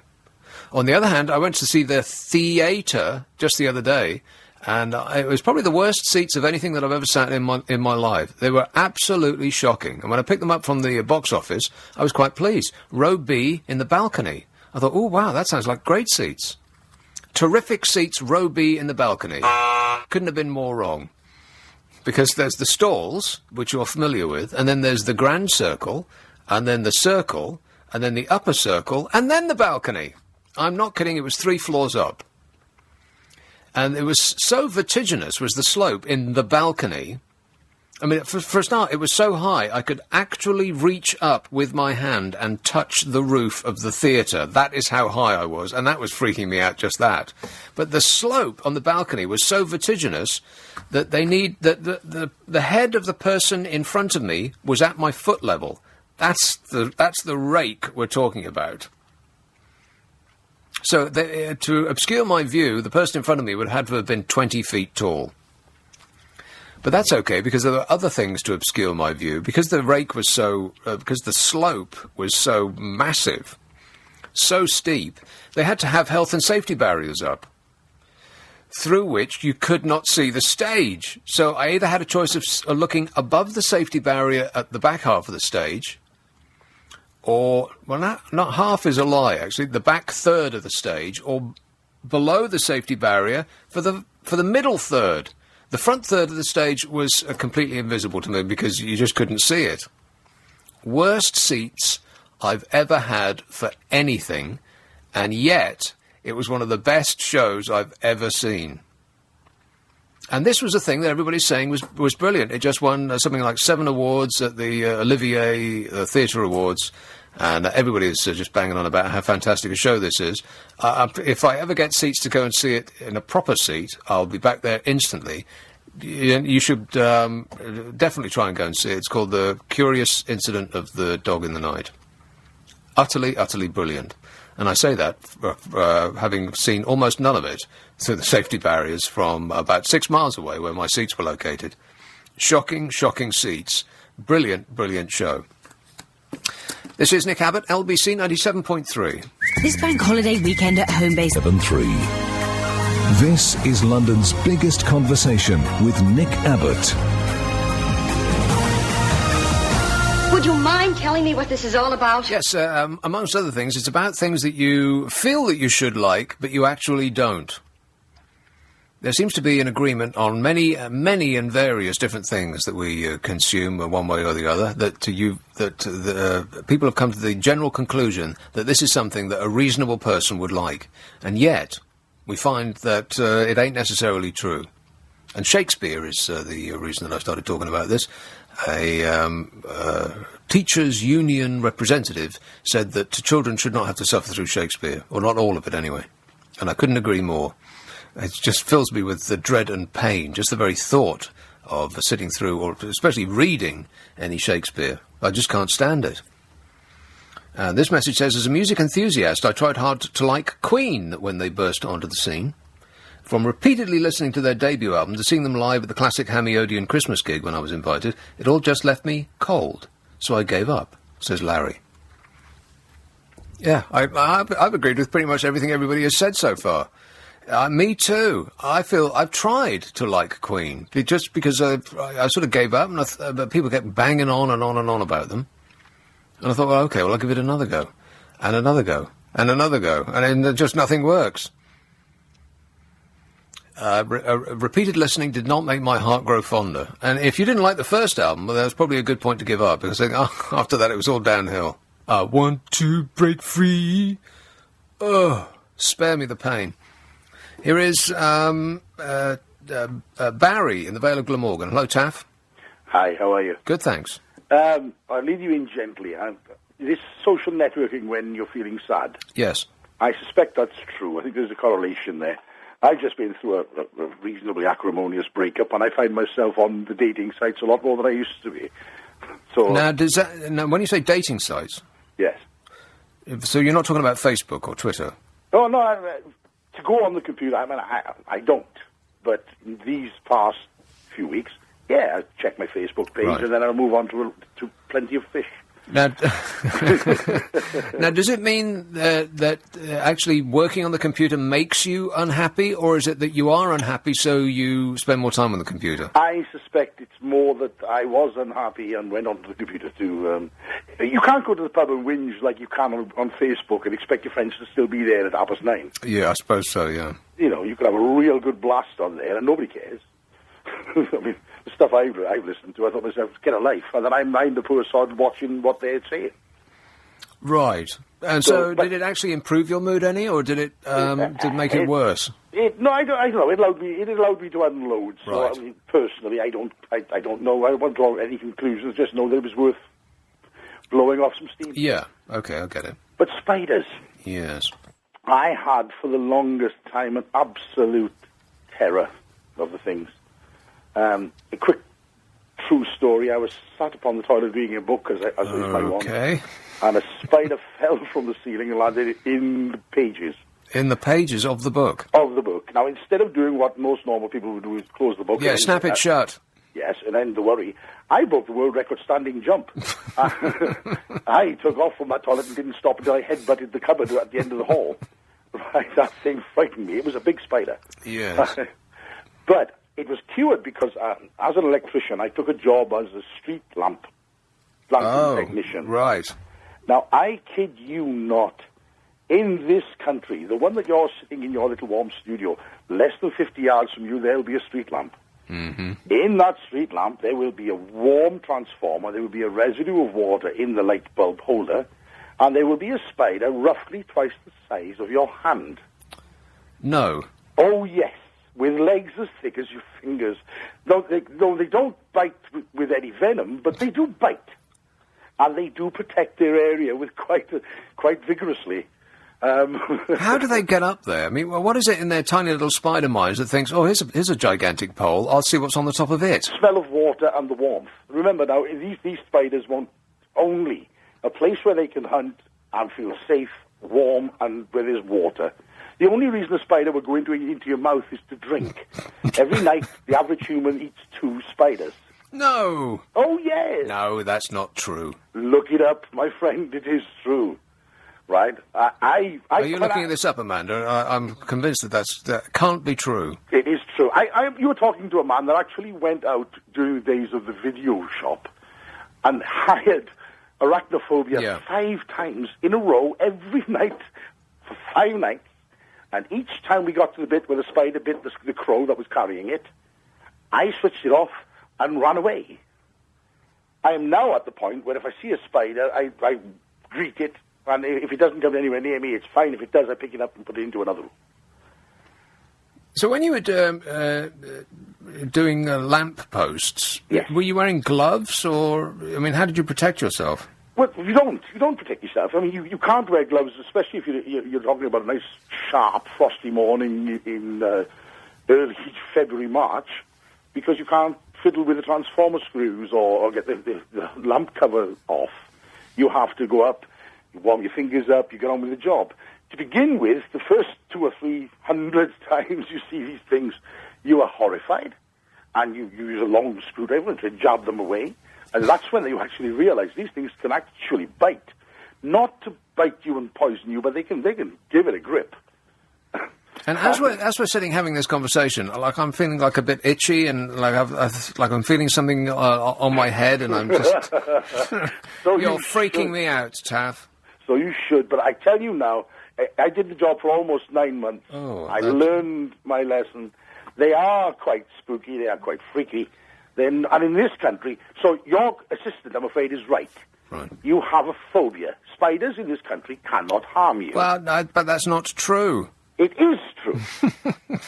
It is true. You have a phobia. Get it treated.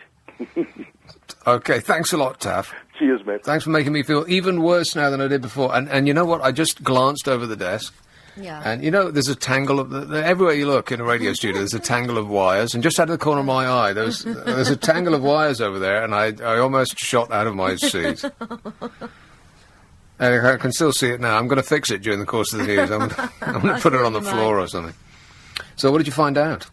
Oh, well, I didn't see anything saying that we eat 2 a night. Well, there's an article in The Guardian. Well, no, it's just comments. Is it true that the average person eats up to 4 spiders in their sleep during their lifetime? Not at night, in their lifetime. But this isn't an article, this is just members of the public giving their opinion. Right. So... See, this one says the actual figure is probably much higher, so you probably don't want to believe that, do you? No. Yeah. I don't believe it. I mean, who would not wake up if they had a spider in their mouth? Why are we even talking about this? You brought it up. It wasn't me. It was you.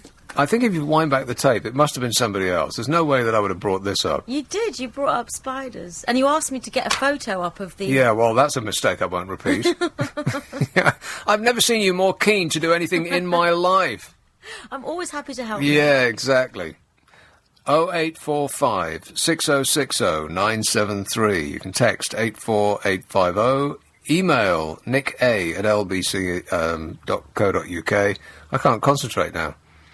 And you can, whatever the rest of it is. Can I go home? Hey, guess who, David Cameron, a little while ago, I was talking about this last night. And let's talk about something else that is death-related. Tobacco.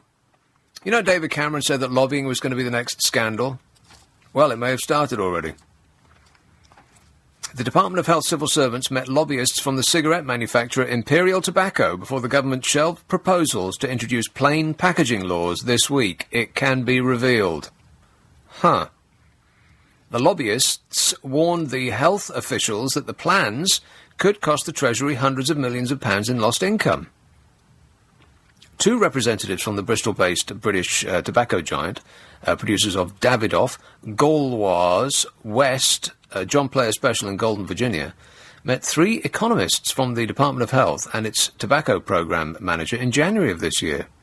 And according to a redacted note of the meeting, released under the Freedom of Information Act this week, Richard Ross and Colin Wragg, Imperial Tobacco's UK head of political affairs and head of corporate and legal affairs, wanted to discuss the financial impact of the government's proposal to introduce plain packaging laws. They warned the possible effect would be critical to the industry and the Treasury. Well, who cares about the industry?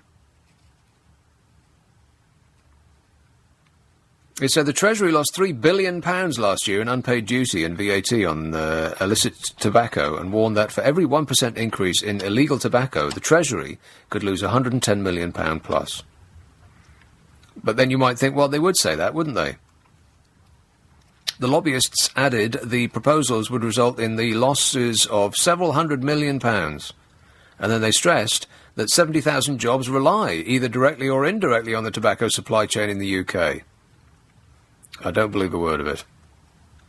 3 months after the meeting in April, a minister familiar with the consultation process, speaking on condition of anonymity, told The Independent, "My concern is that tobacco companies have inveigled their way into persuading a number of important players to reject standardised packaging." And these figures that Imperial gave are disputed by anti-tobacco campaigners who claim that the illicit market has been on a downward trend since 2000. The chief executive of the charity Action on Smoking and Health said the tobacco industry clearly tried to use this meeting with officials to lobby against standard packaging rather than provide any hard evidence. She said, "Industry figures on smuggling are way higher than government or independent analysis." Whitehall sources confirmed the plan was being put on hold on Thursday. Caring about your health doesn't seem, it doesn't, from the evidence that we have in front of us, it doesn't appear that that is their first concern. A Department of Health spokesman said any decision to take further action will be taken only after full consideration of the consultation responses and blah, blah, blah. And a spokesman for Imperial Tobacco said,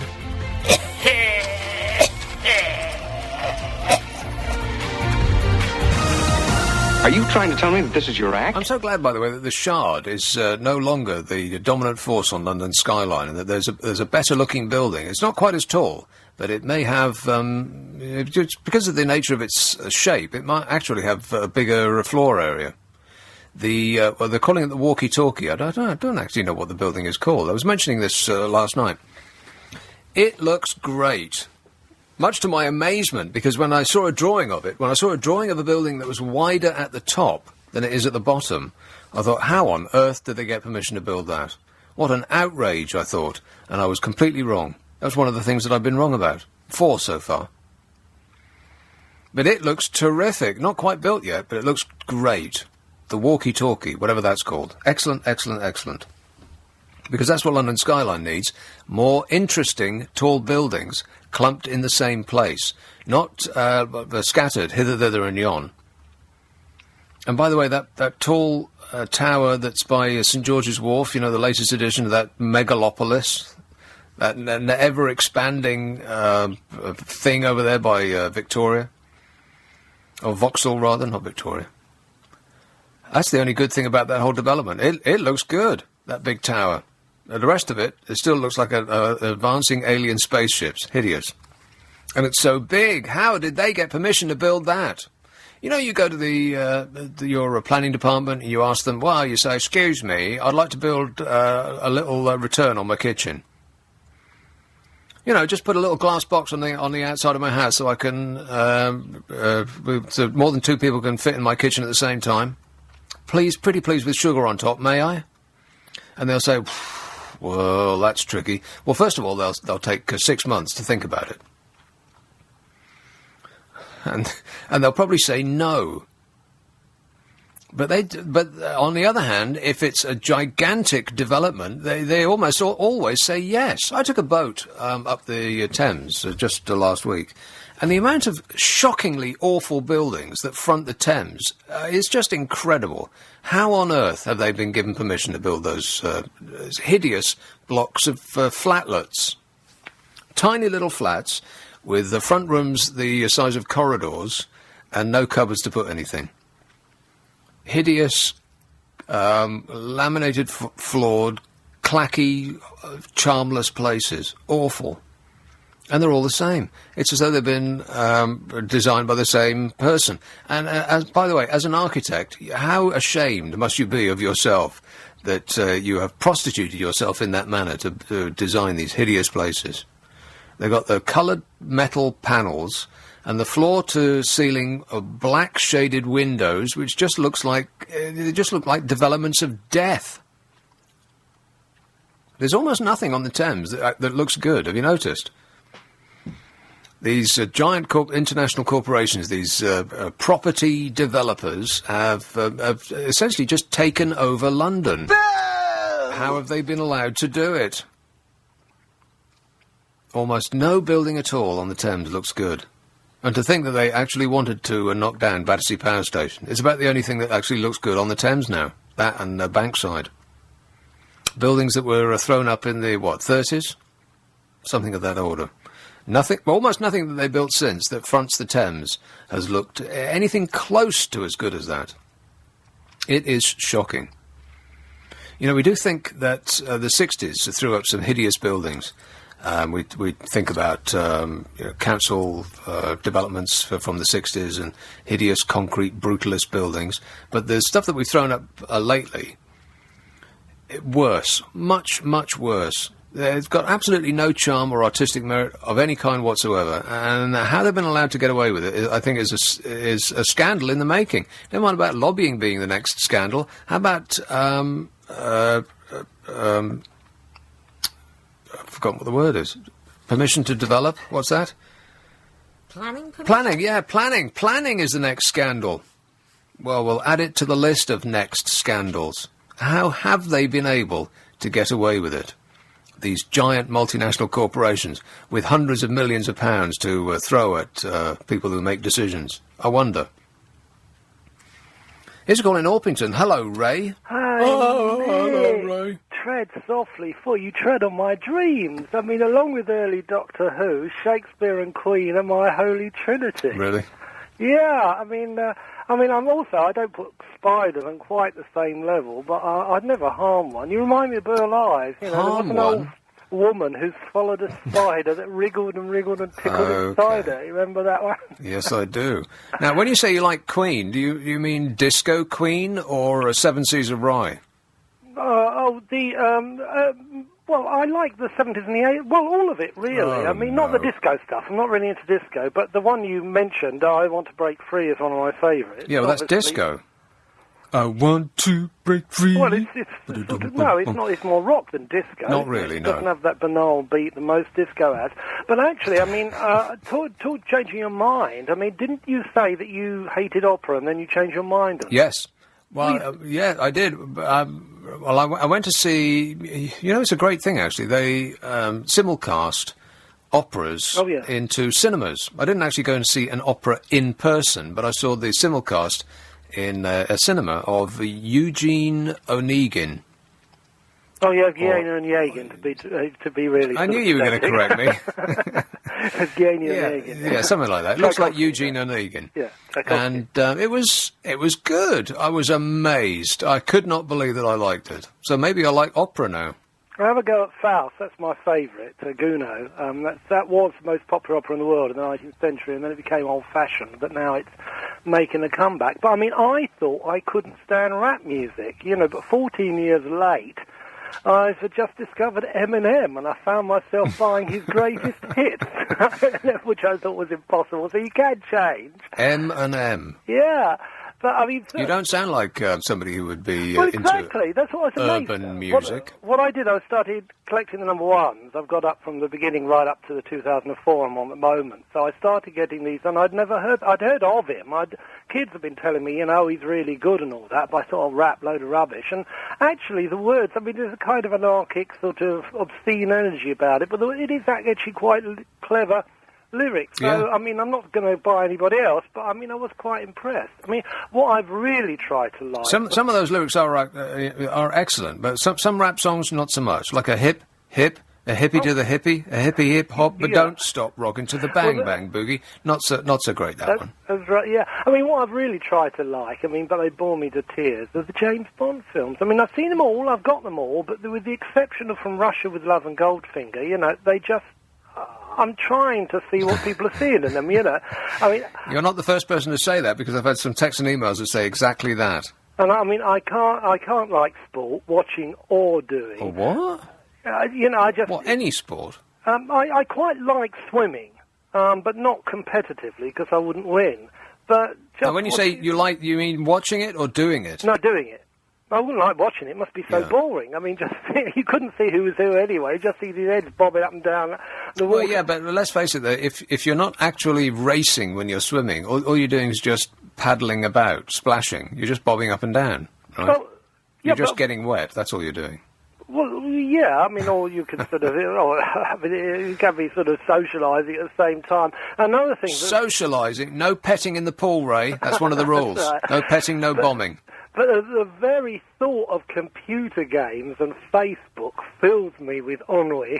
Yeah, computer games. I think I don't like them because I can't do them. I actually wouldn't know where to start, unless it's like Tetris or something like that, which I'm no good at, but I can understand the concept. But those shoot-'em-up games, I would have no idea where to start. But I need a bit of entrepreneurial advice, because, I mean, I've developed this device. I mean, superficially, it looks like a cheap sonic screwdriver from a toy shop, but actually it's a Taliban detector. It goes green when within 500 yards of anybody harbouring fundamentalist Islamist sympathies. Now, I want to know how I can go about contacting the Ministry of Defence for our mutual benefit, because I appreciate they have very strict quality controls. Any advice? Yeah, does it also detect orcs?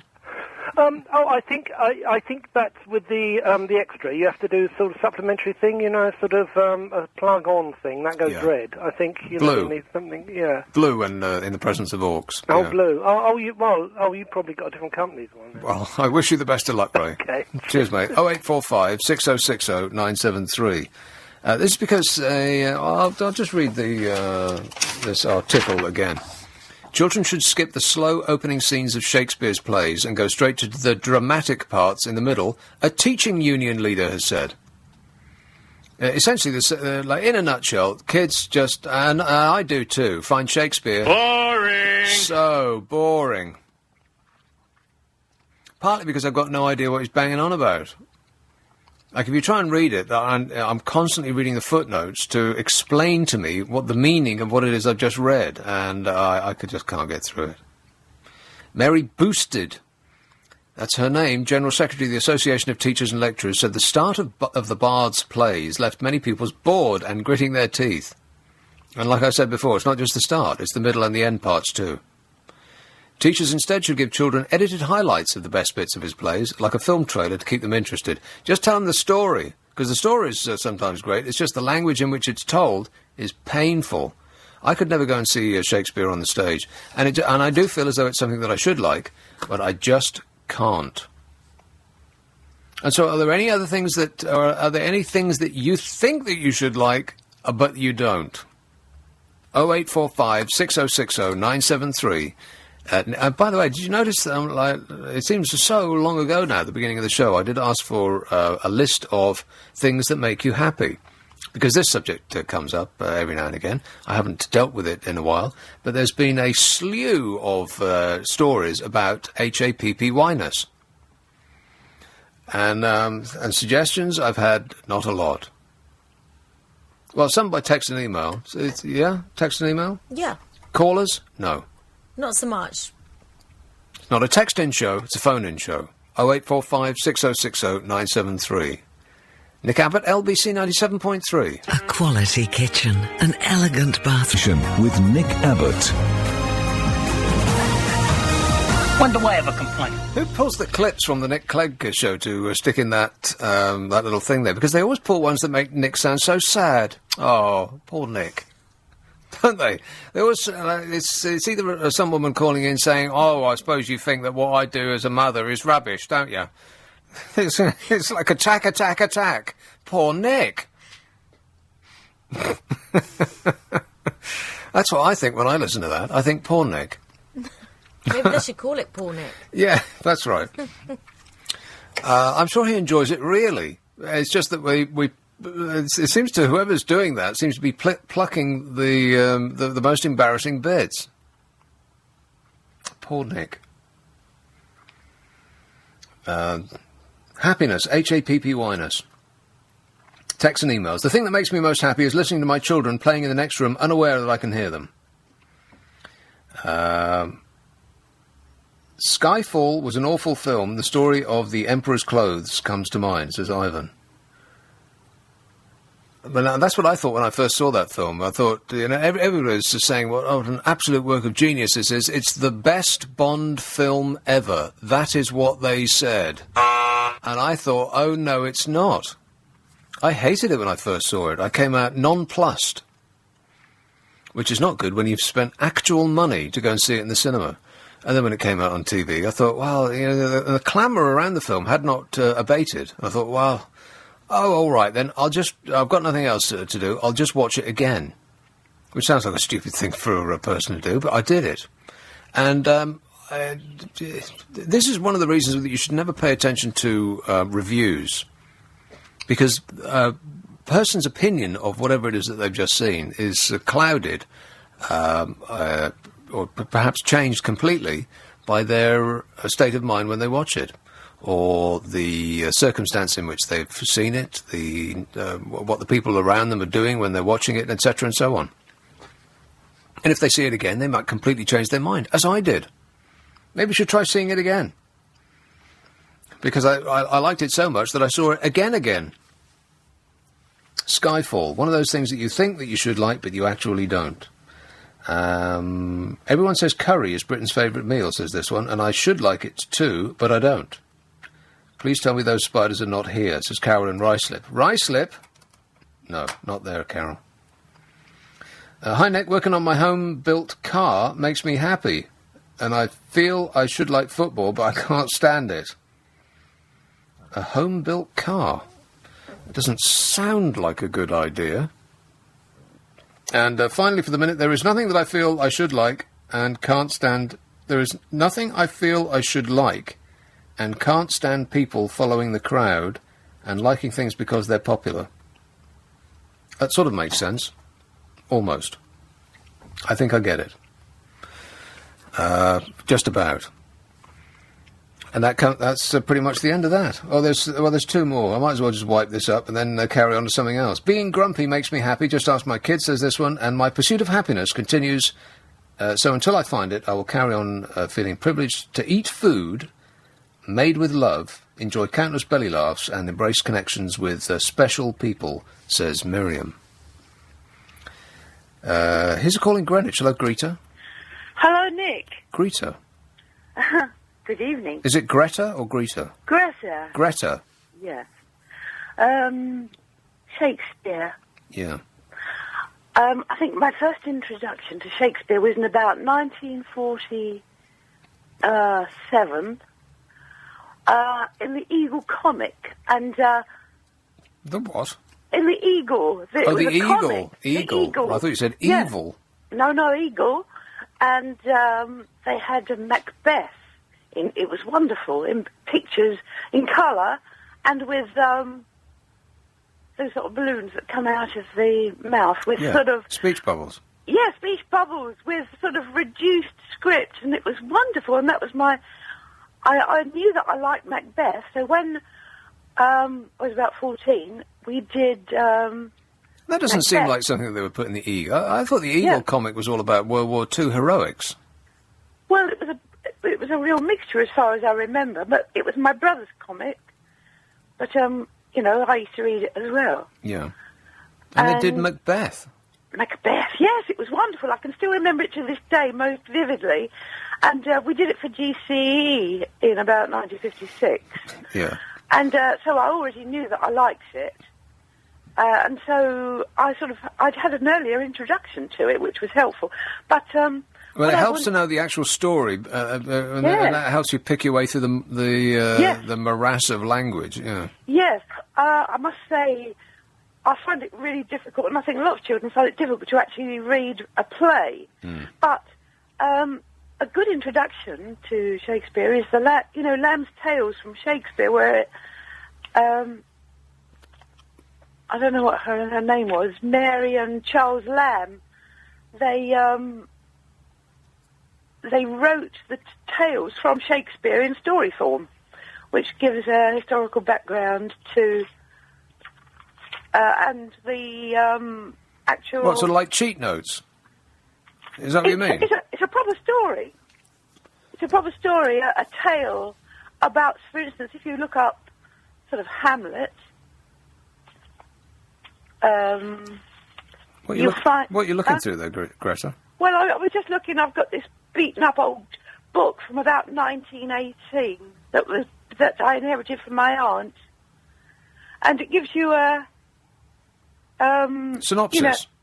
Synopsis. Yeah, but it's more than that. It's a good tale. The whole tale is told in prose form rather than in having to read, each person as they speak, because that's really hard. You know, sort of really off-putting. But The Lamb's Tales from Shakespeare is a teacher could read it to the class even in the junior school and get them interested in the story of it. Yeah, because the stories are well, some of them are preposterous, of course, but many others will live in various forms forever because they're basically simple stories, you know, of love or whatever it might be. It's just the language. I just can't bear it, and I feel that I should like it, but I just don't. I heard you say that. It's like because it's the Elizabethan language, isn't it?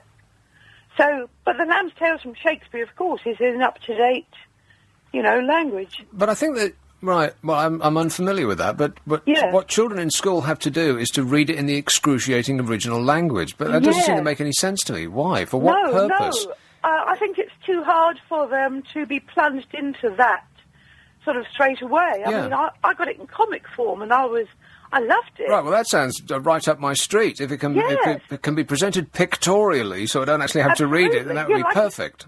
Like a strip cartoon. Yes. I mean, you could get a bit every week in the local paper, or not local paper, but you could get, say, a strip every week in Punch or something, and then it would sort of take you through all the scenes. And but would it be so bad if somebody just translated it into proper language that we can understand? I mean, how bad would that be?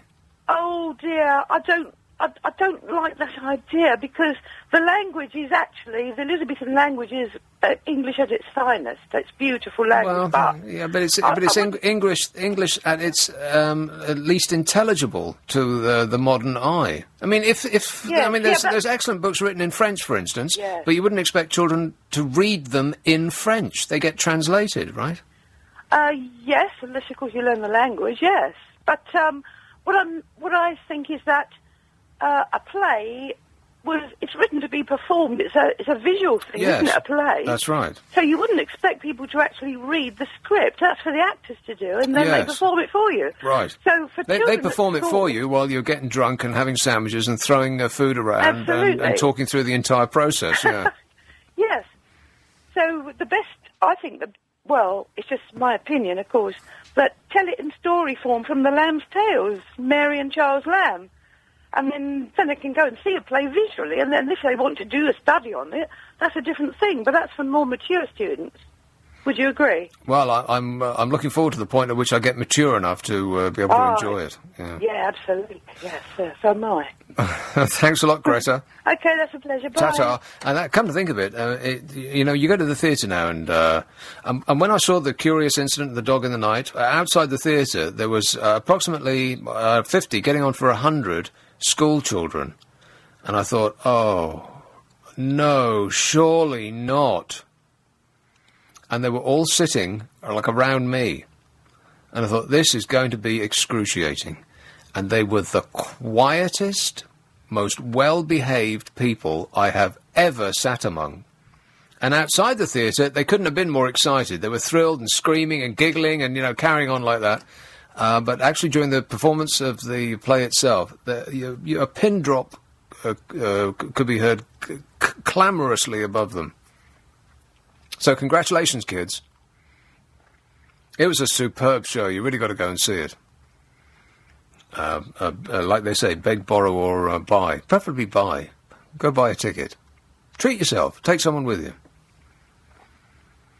0845 6060 973. There's several things going on here, one of which is the things that make you happy. It's that the happiness thing, the story of what makes you happy has come around again.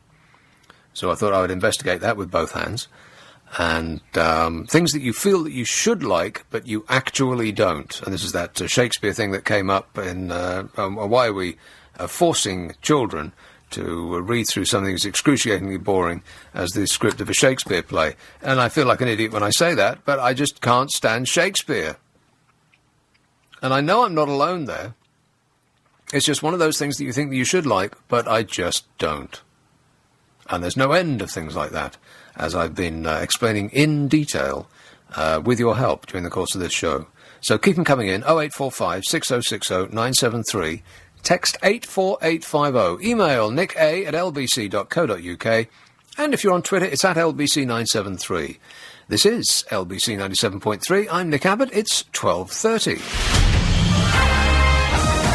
Come on, we're running late! Things that you feel that you should like, but you actually don't. It says, I know millions rave about Dickens, but I have tried reading the stories, and I find them too wordy and slow and boring.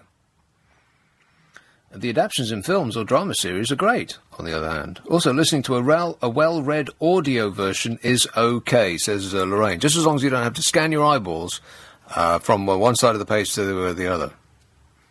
You know, about the only thing that's actually gone down in price lately well, I'll come to that in a minute.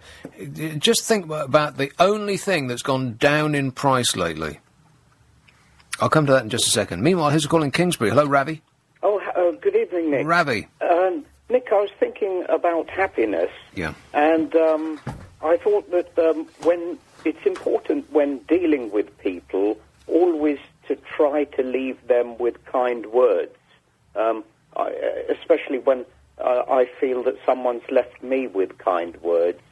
I may not see them again, and I feel happy that they've treated me nicely. Well, when you say kind words, do you mean just flattering them?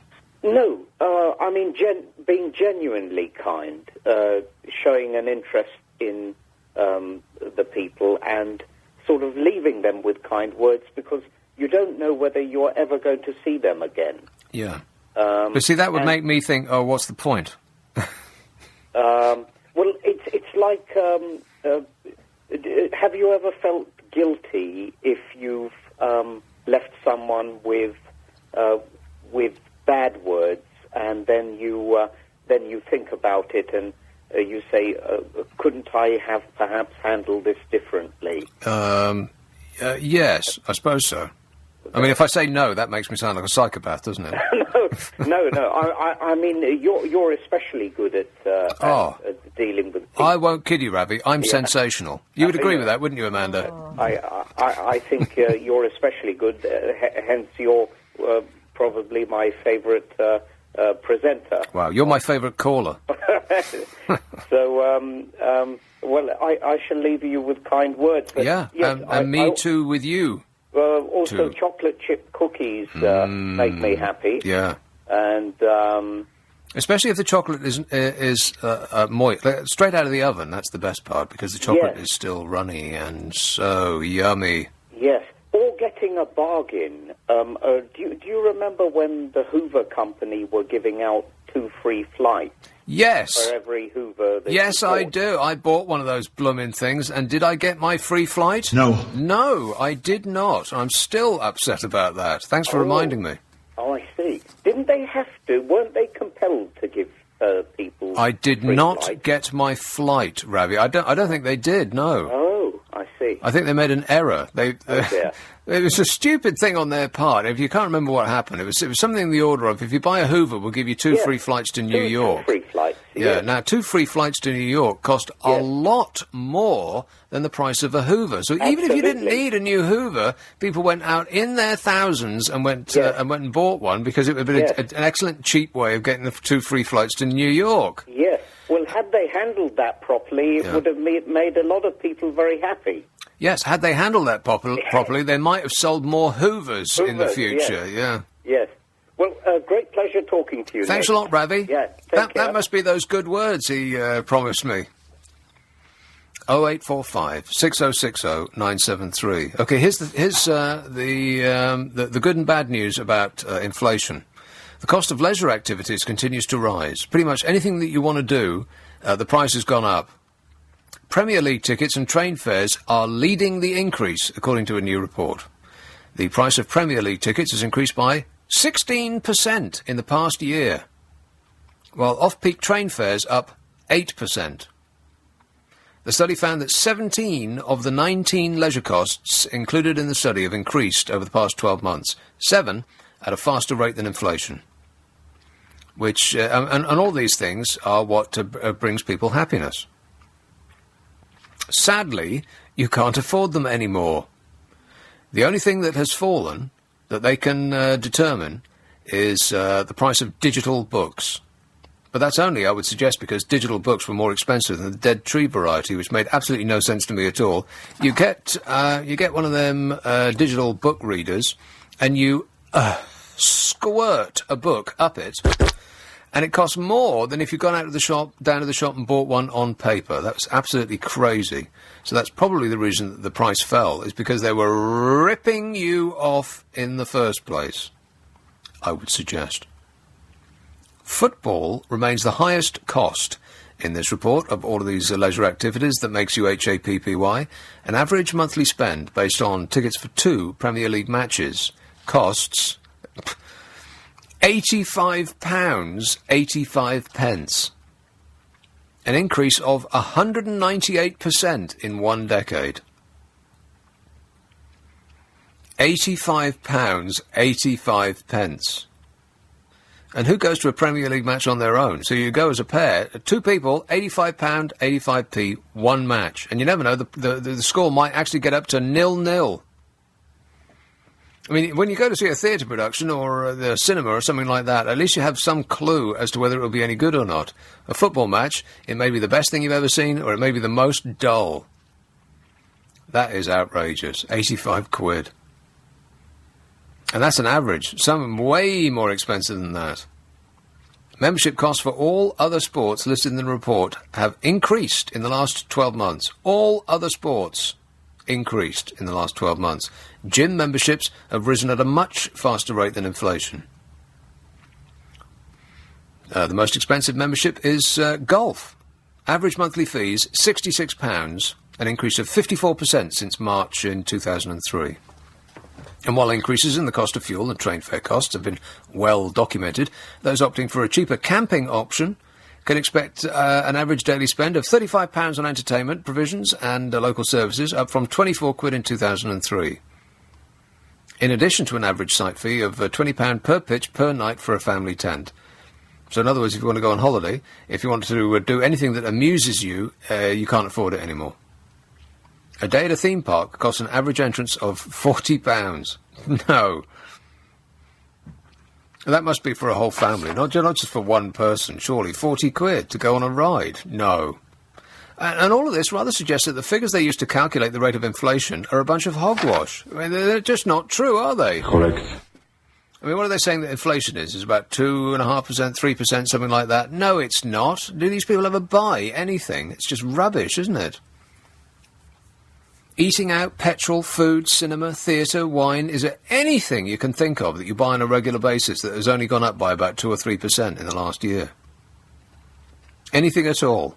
Apart from digital books. Oh, fabulous. And no one reads books anymore.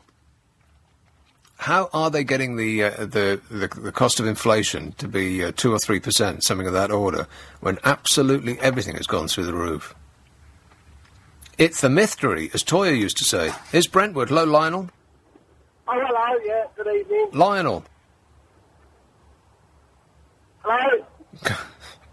Lionel, are we on speakerphone? Yeah, I'm on the speakerphone. Are you driving at the moment?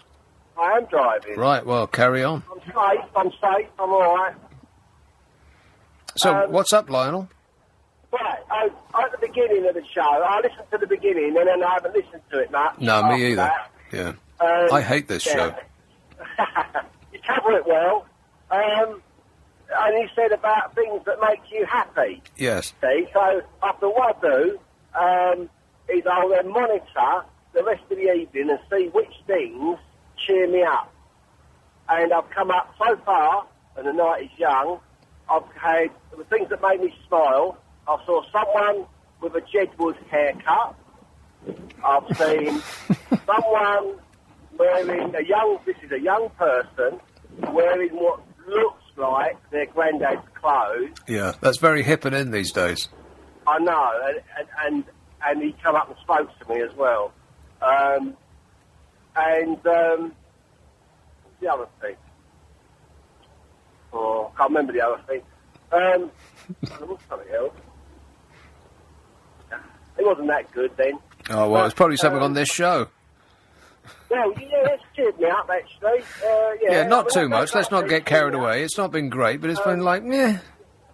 okay. The idea, I think, is good, about things that make you happy. Yeah. I thought about what you said at the beginning about men being happier than women.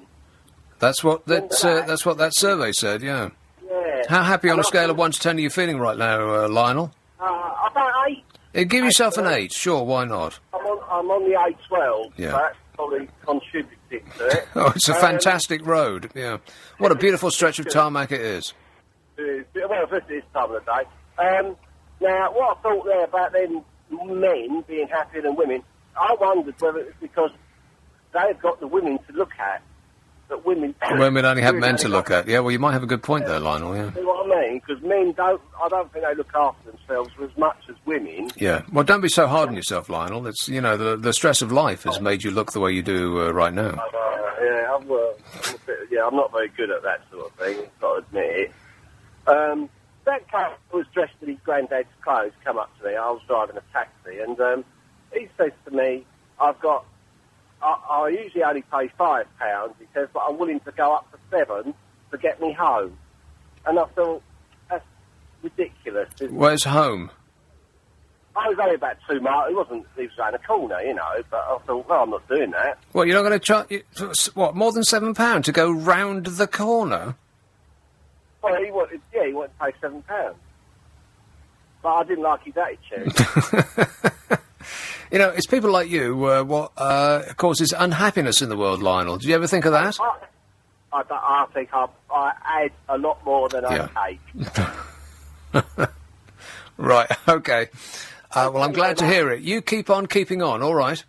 Keeping on. Cheers, mate. 0845 6060 973. He was the very epicentre of happiness in Brentwood, or wherever the hell it was he was calling from.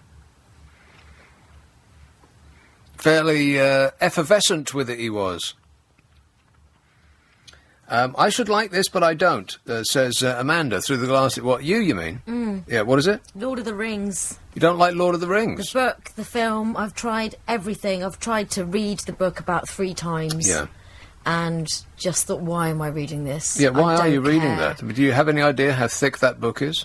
Well, I can read thick books, but as long as I enjoy them, and the It's film... a bloke's thing, isn't it? Women don't like Lord of the Rings. Well, Only but men like Lord of the Rings. Everybody's supposed to like Lord of the Rings. Like, everybody loves the films, and there was this one... I can't remember which one I tried to watch, but it's just... I don't do well with battle scenes in films. Oh, I well, just switch it's a off. shame about that, because over the course of the 3 films, there's about 10 hours of it. Yeah. I lasted about 3 minutes into one of the films. And then just thought, why am I trying to like something that's just not for me? No, it's for blokes. Lord of the Rings is for, well, yeah, all right, boys. Do you like Lord of the Rings? Yeah, brilliant. Right.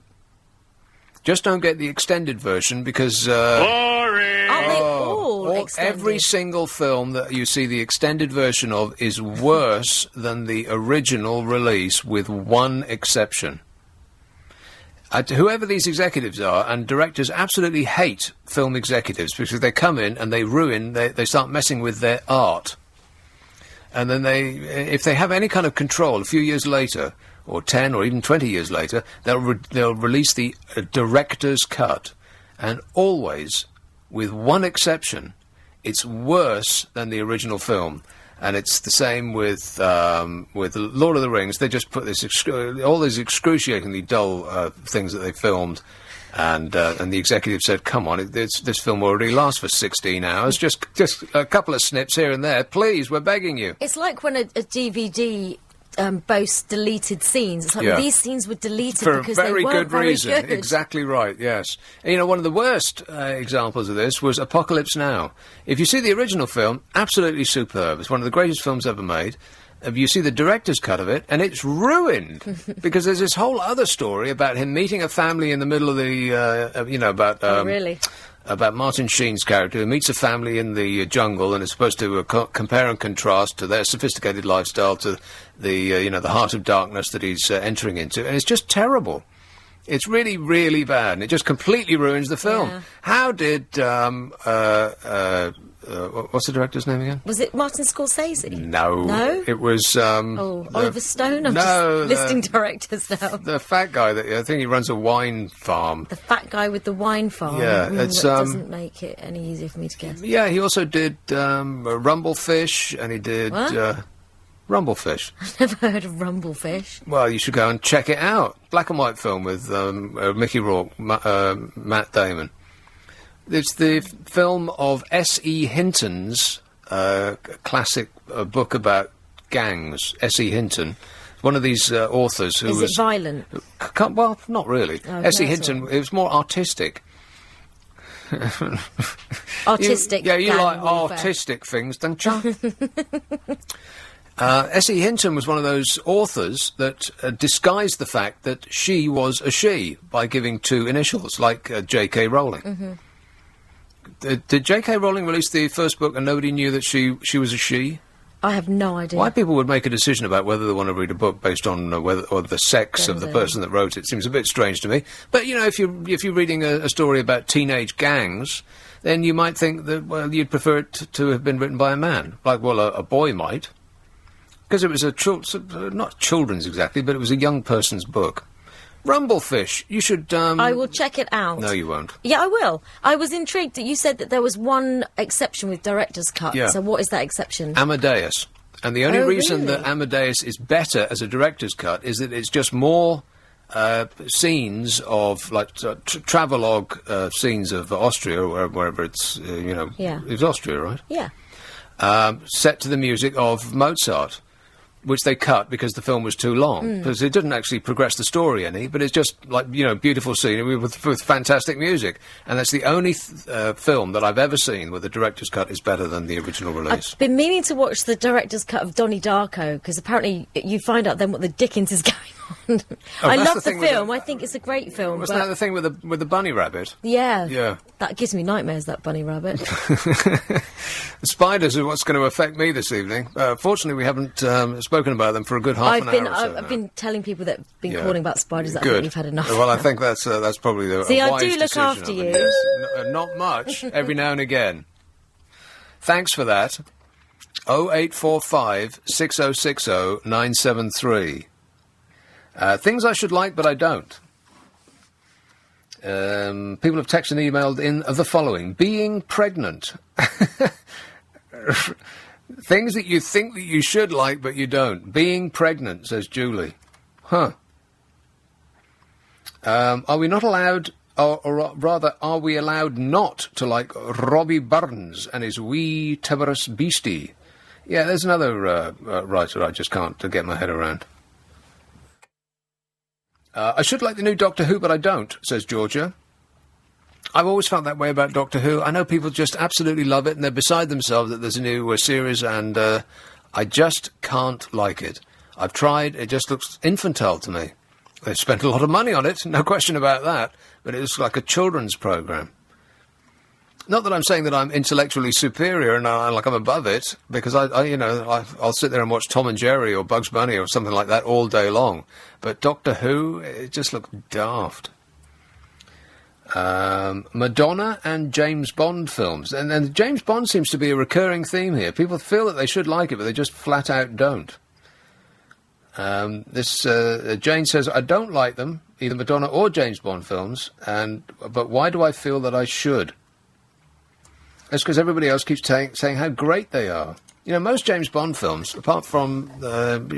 since what's his name, took on the role, they've pretty much always been exactly the same. In fact, they've always been shot in the same place, too. There's the scene at the end when they show it in the big hangar, and it's either they've got submarines in there or it's the inside of a volcano or some stupid, silly thing like that.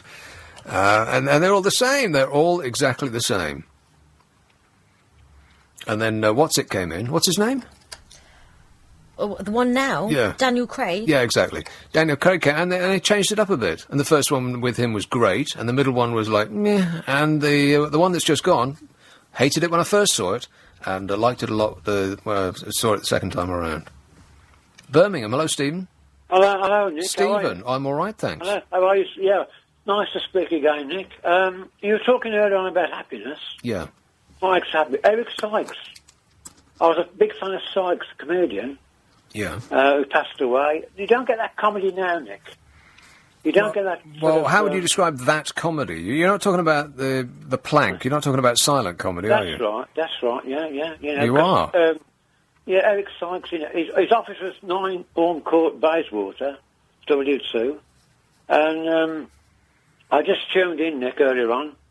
And then, LBC Radio. But it's nice to talk to you, Nick, because I prefer to tune into LBC Radio in London rather than Midlands channels, you see.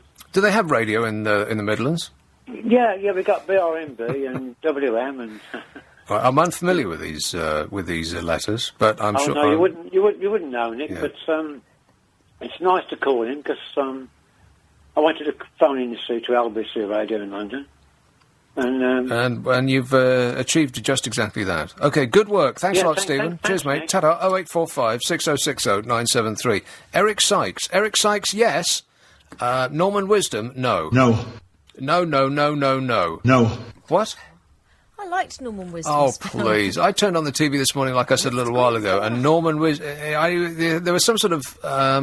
It was either a fire or a flood, and he was in a flap and running about, and it was just excruciating. Oh, Mr. Grimsdale. Oh, I used to love those films. Horrible. Did you watch the whole thing? No, I couldn't wait to get it off. And it was on my television. It was messing up my TV screen for about 3 or 4 seconds, but I dived for the remote control to put anything else on. And you know what was on the other side? Jeremy Kyle. Oh Struth. Goodness. Spare me the pain. Now, there's something that I don't like that I feel that I shouldn't like. That'll be the topic on the next week's show. What you justified in not liking. Yeah, exactly. Jeremy Kyle. Oy. Things that I feel that I should like, but I don't. Another one, 007. 007 originates from John D. Agent Provocateur for Elizabeth I. Not a lot of peeps know that. What is he talking about? I cannot stand anything involving J.R. Tolkien, King Arthur, Merlin, the Holy Grail, and so forth. I find all these to be tedious, irritating nonsense, says Steve. Well, don't sit on the fence, Steve. Tell us what you think. And a lot of texts and things about spiders. I don't know. Do we want to talk about that now? Well, in the absence of anything else, best way to deal with house spiders is a high-velocity ninja house cat. They give spiders nightmares.